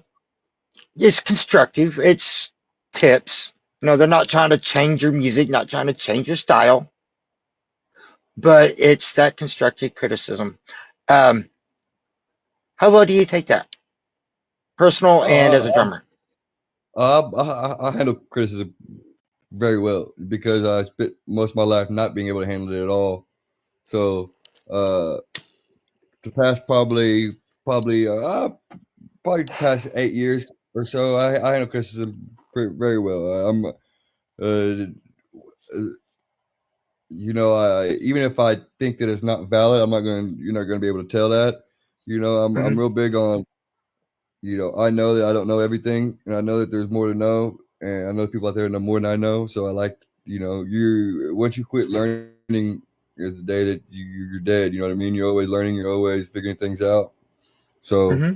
I'm always constantly learning from people, and and I always tell anyone, anytime you have anything to say as far as criticism wise, you think I'm doing something wrong, you think I'm doing something different, holler at me, let me know, I'll fix it. Yeah. Or just like, you're watching a band backstage and, it could be one of, the best local drummers in the country. Um, you sit there watching him play, you can tell that, he's having some issues. He's playing well, but he's having a little bit of struggles. And, it's like, hey, raise your seat up a little bit or, lower your cymbals just a hair, adjust your toms a little bit, simple little methods that you found that worked for you because of you've been in that position struggling and it's something that you tried and it worked. Do you feel the need to pass that on? uh be honest with you, man, I don't, I mean, I mean small talk, you know what I mean, like we're small talking, go, talk about it, you know what I mean, but oh, I really don't, just because yeah, everyone has their own style, right? Like you got drummers that Mm-hmm. sit super low on the ground. You got drummers that play with their drums flat. You got drummers that play with the drums angled. You got drummers that sit real high. You got Cymbals. drummers that play cymbals high. Yeah, Uh-huh. and cymbals low, cymbals high. And I went through all the phases of them, and it just kind of a preference on on how the drummer is. Uh, Mm-hmm. but I will in like conversations. You know what I mean? Like if we're having a conversation, we're talking about it after the fact, or we're bullshitting around, then it may come up. You know what I mean? But I don't feel the need Yeah, to instantly. all those times that you sit there trying to figure it out, what is the best position for you and your equipment. You know, it took time to figure it out. It wasn't Oh, just, it changes constantly. It still changes constantly all the time. mhm. And so, you're sitting there thinking, how do I get this to work out where I'm not quite struggling as much, on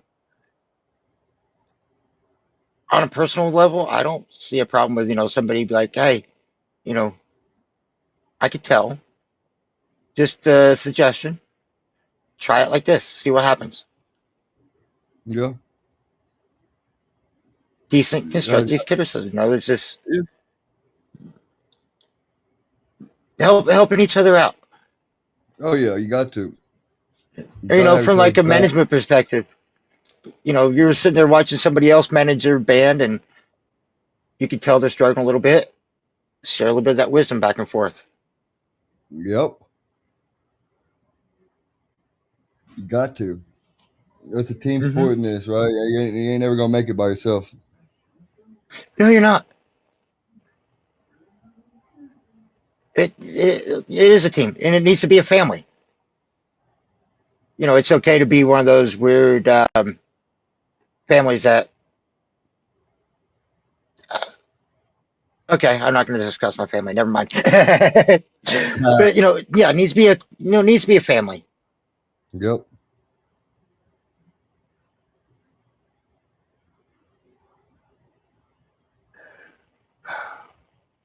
So, drummer to drummer, tell us a little bit about your kit. Like, what size of drums do you have? What kind of heads and stuff like that? So I just picked up this RL drum kit that I got sent to me. This one is my clear acrylic set. Mhm. It's got two 22-inch kick drums. It's got a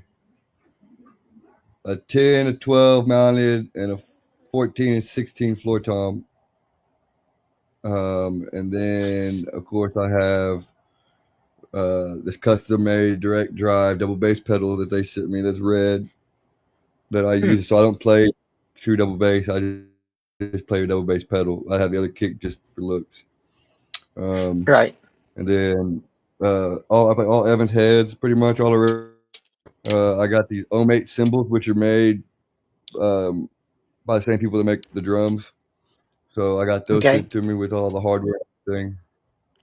And it's been a challenge kind of navigating the acrylic sound. It sounds obviously different with sounds. So but before I've been playing I've been playing a Mapex kit for the longest time. I've been playing Mapex forever. Was playing Mapex Saturn for a while, and I had a 24-inch kick drum on it. Then I went to Mapex Armory, and then got rid of that one and got this one. Give it to me, and the thing about these acrylic sets, man, is once they get scratched, you just there's just so I don't want to take it out of the house, man. It's so hard because it gets scratched up or anything like that, and it's just ruined, And I sit next to it, I have a double bass Mapex Pro M kit sitting next to it right now. But yeah, my acrylic one's the one that I play if I ever play at all. Really, Man, I need to come I really visit. don't play.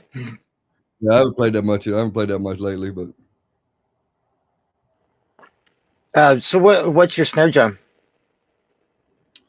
it's an RL drum, acrylic snare drum too. It's a red acrylic snare drum.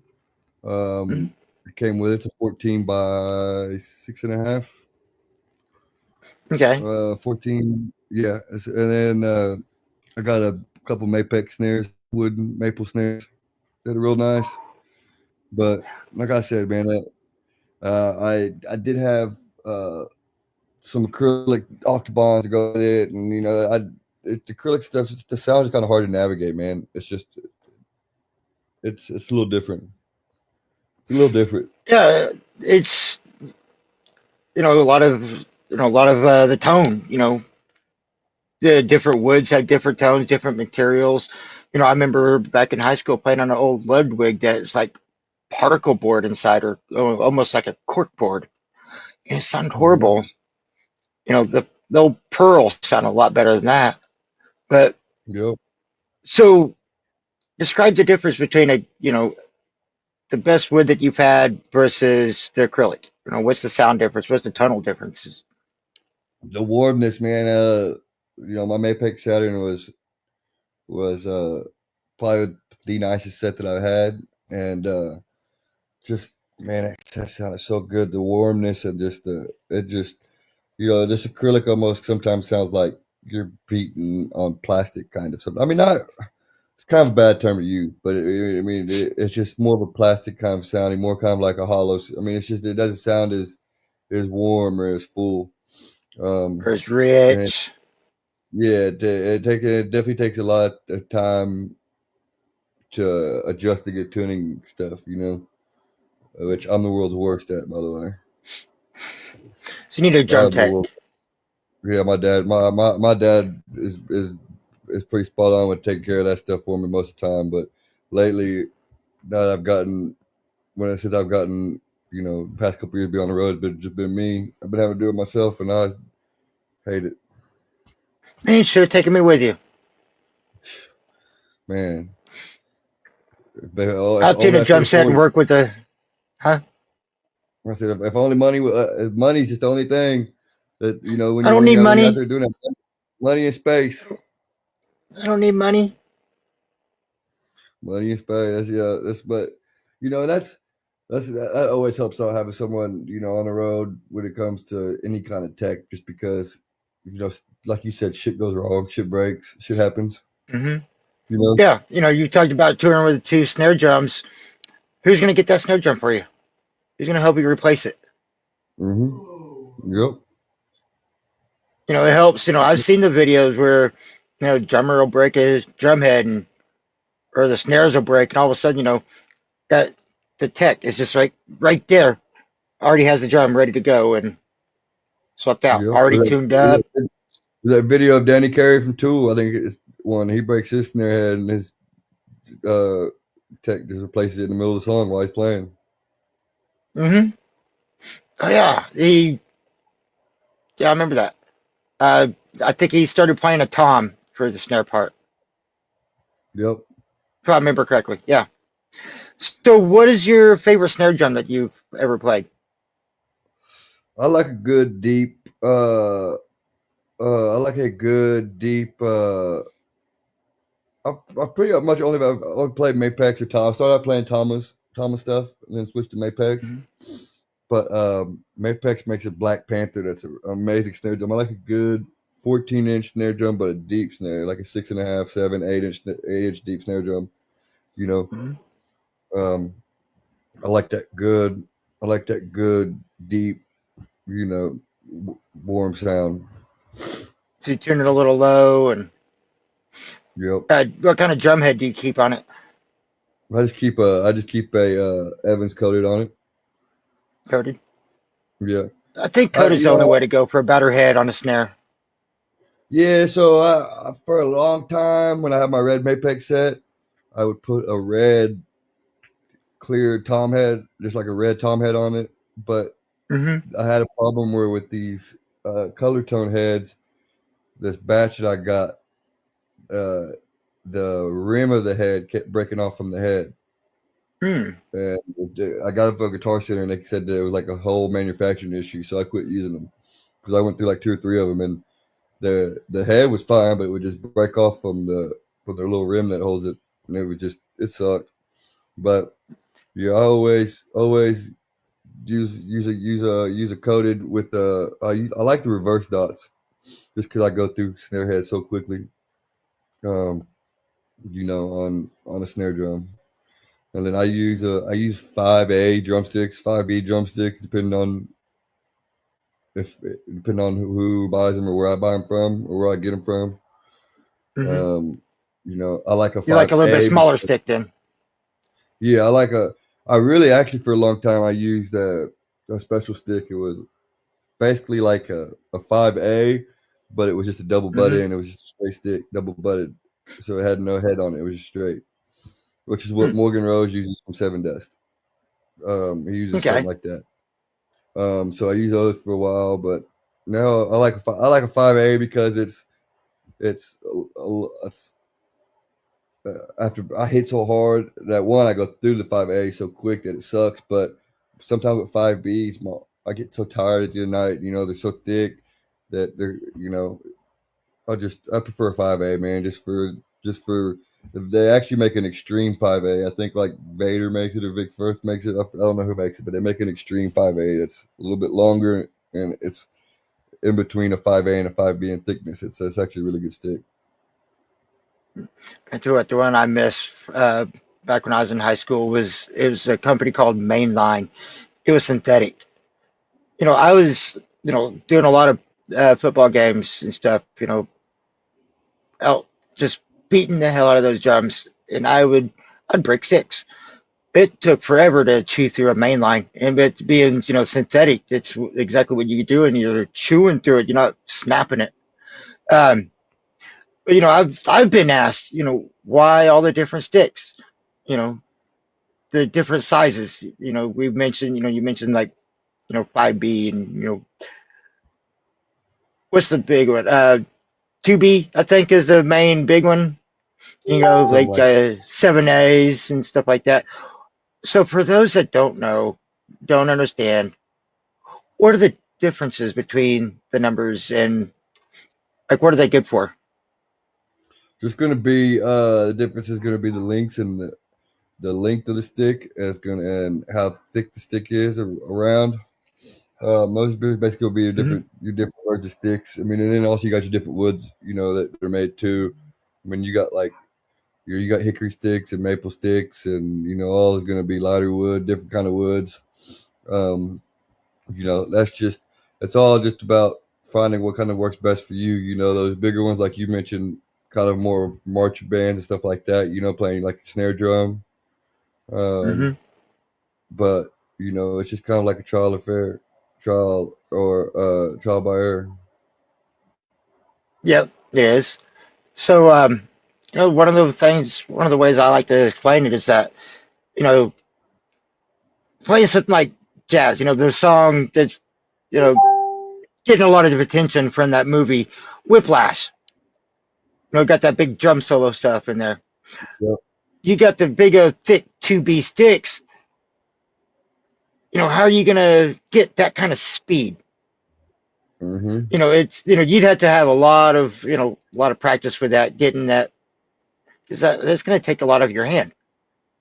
But yet you're Yep. playing, all that speed on a light stick like a 7A, you know, you can get a lot more bounce out of it. It's a lot more quicker, especially if you know exactly where to hold it. But yet you're playing, something heavy, like um, Devil's Dance from Metallica. Some of these heavy, heavy songs that it's not speed, but it's power and it's aggression with it. You get these tiny little light sticks, you're gonna break them a lot easier. You get these big heavy duty sticks, you could just you can go to town and it's harder to break them. It was what someone told me. One wise man told me one time. It's cheaper to replace sticks than it is cymbals, and the thicker your stick and heavier your stick is, the quicker you're going to break a cymbal. So that's why I like 5As too, because they're kind of that perfect size that I don't really break a whole bunch of cymbals with them, and they just break if anything. Guitar Center used to have that deal where you could buy the bag of sticks off they were like uh Vic First sticks that didn't make the cut. Like there was something Hmm. wrong with them, or the weight wasn't right, or something. You could buy like a whole bag of those for cheap, like $15 or something, and I'd get those, and but I'd much rather replace drumsticks than I would cymbals. That is very true. Or you're beating hard, drum heads too. Yeah, drum heads and I tell you what, that's good. no, I'm about to say that could be the worst. Breaking a drum head is definitely vibe kill. Oh yeah, a lot harder to change out in the middle of a set. It's symbol that you crack a cymbal, you can still play it. In fact, I would love to, you know, purchase one of your broken cymbals sometime. I love playing Yeah, broken cymbals. yeah. I used to travel with a whole set of broken cymbals just for whenever we played places that weren't big, nice places. We just played smaller places that I could beat up. You know what I Mhm. mean? I kept a Yeah. cymbal for the longest time. I had kept a cymbal on my back right side that I used, and at the end of the show, I would stand up on my chair and I'd take it off and I'd throw it off the stage, like off the side of the stage, which was pretty cool. Just don't stand on the way. Yeah, I would always throw like behind me or like to the side. Which yeah. And don't start that yawning. That shit's contagious. I know. I think we've gone over the list and then some.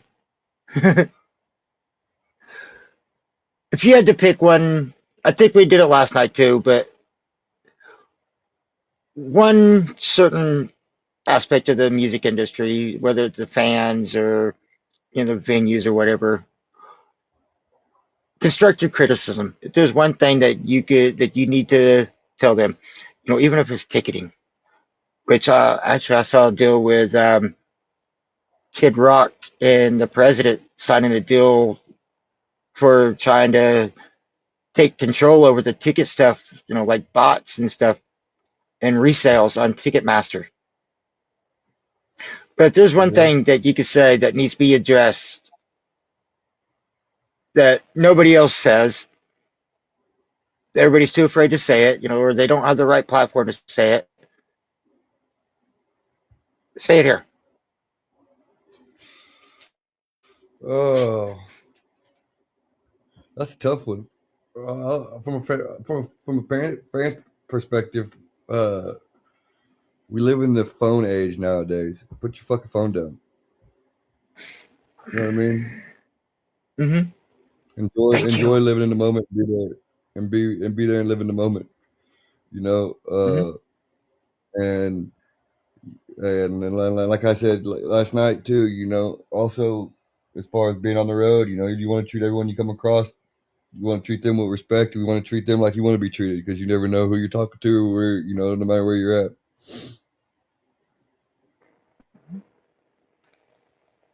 100%. So, the fans, when they see people like, okay, so crazy thing, that Love's out here on the interstate. My little sister used to work there at Subway, and she actually made sandwiches for Godsmack.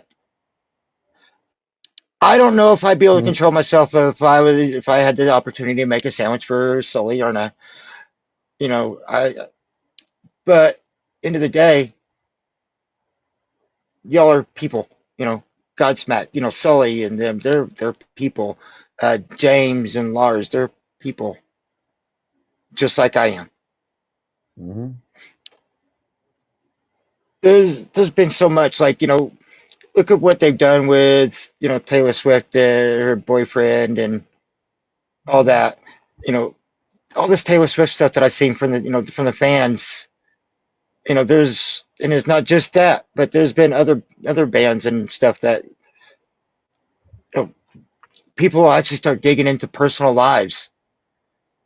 And like there's one of them that there's this lady that owned a restaurant that she was related to somebody that's dating one of the superstars, and something negative happened, and there's 1,000 of them, or 500, or however many. There's a bunch of them. Get on Google reviews and start leaving such nasty, horrible reviews when like they hadn't even been to the restaurant. It's just because of Mhm.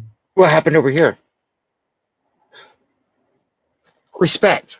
Treat others as you want to be treated. Like you said, it's a two-way street.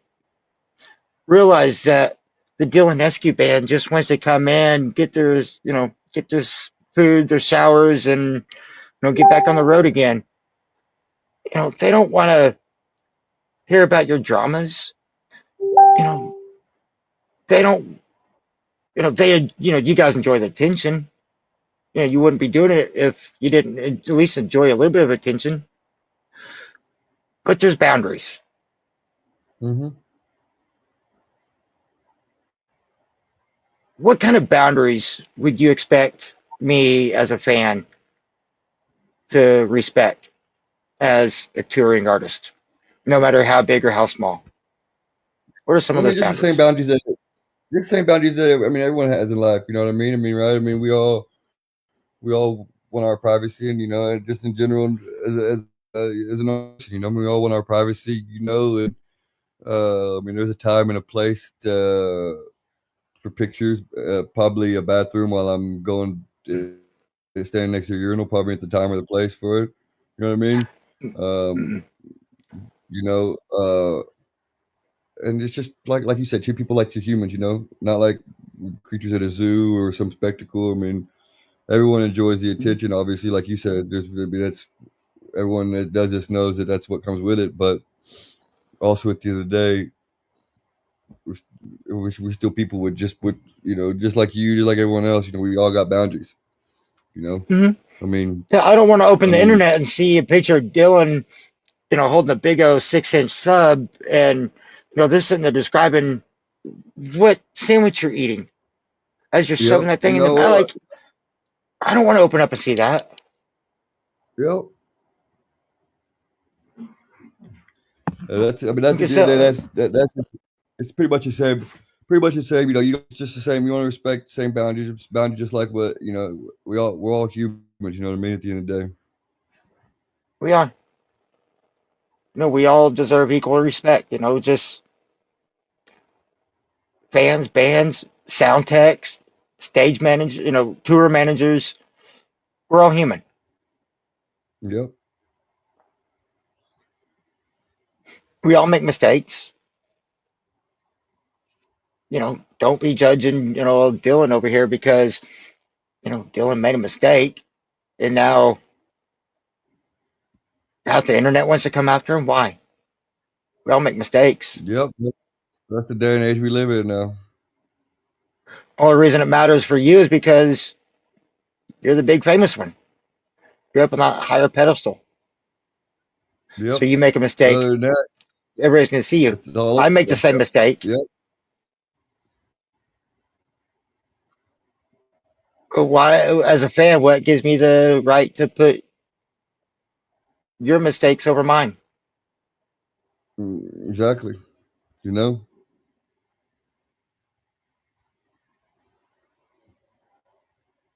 That's one thing I want. I'm wanting this interview thing to do is point things out that needs to be addressed.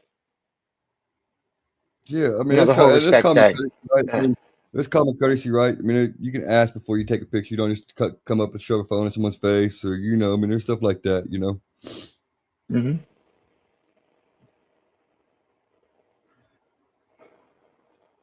Anything that you want to say to the management side, the promoters, producers, managers, venues, stuff like that. Anything you want to say to them? Not really. If it needs to be Just keep said, we might as well say it. they just keep doing what they're doing, man. I mean, right now we're in weird times right now when it comes to this stuff. You know what I'm saying? Like I said earlier, with everything, people are always still going to want to go to concerts, though. People are always going to still want to Mhm. do music. Just keep making it happen, and keep it going. Absolutely. I mean, that's one of my goals is to keep it going. Help get your name out there and the other names. Keep it going. Help other people find you. Yep. Like, let me see. Tomorrow, have you heard of the band Brigade? Or Yeah, Brigade. Uh. They're an upcoming Oklahoma band. Like hell, I think it was last month or so. They actually play Whiskey a Go Go. Oh yeah. Yeah, great, great band. That's you know, you don't know them. There's a lot of people who don't know of them, and so that's what I'm trying to do. I'm trying to bring forth the music industry. You know, help people connect, help people find shows, uh, recording studios, or whatever. Find the bands, find the musicians, connect with each other. Well, you're doing a good job. Keep it up. Keep doing what you're doing. Thank you. I'm doing my best. Okay, so something I started doing, I really enjoy it. Sunday, May 4th. I know it's a little ways out there, but Sunday, May 4th, I have Grave Hover. They're going to be on. Um, I want you to ask them two questions that they can answer for you. Okay. And I'll be sure to ask them during the interview. Let me think about it. I'll message it to you here when we get off of this. Let me think about what questions. Message me the name of the Okay. band. Do what?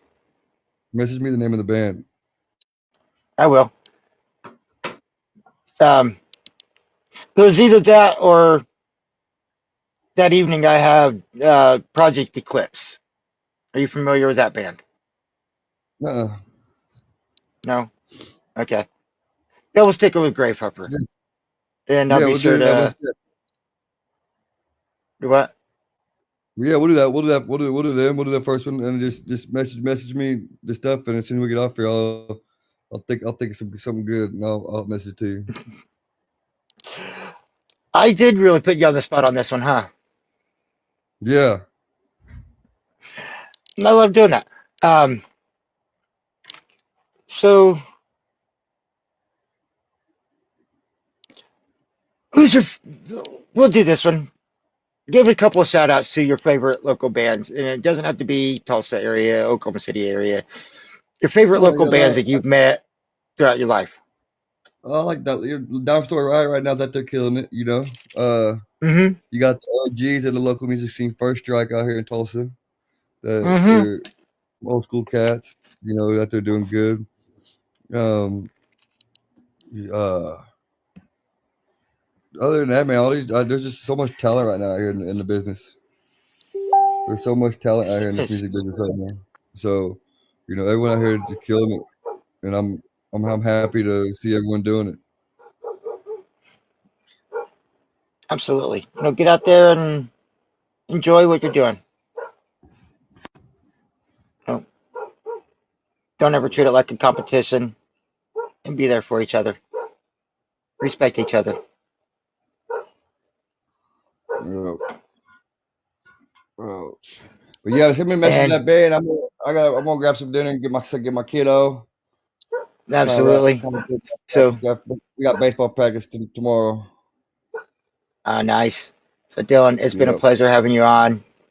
Everybody that's watched or anybody that's going to watch, hello in the future. Um, it's been Dillon Escue, now officially the longest running interview that I've had so far. And it's been a great time. Oh, it's been a blast. Hey, we can do It it. We has can do it been. again anytime. We might have to. We need to set up some time where we can actually get to hear you beat on some of those drums. Yeah, we You wouldn't can. be We can playing do that. alone. You'd be playing in front of an audience. Yeah, let's do that. When I get But yeah, healed we'll have up, to I'll do hit that you up. sometime. Yep. It sounds good. It's been a All pleasure. right. We'll catch you next time. Ladies and gentlemen, Thank you, man. St. Anger Productions. Hey, you're welcome. St. Anger Productions presents Dylan Escue. Thank you guys for watching, and good night. Good night.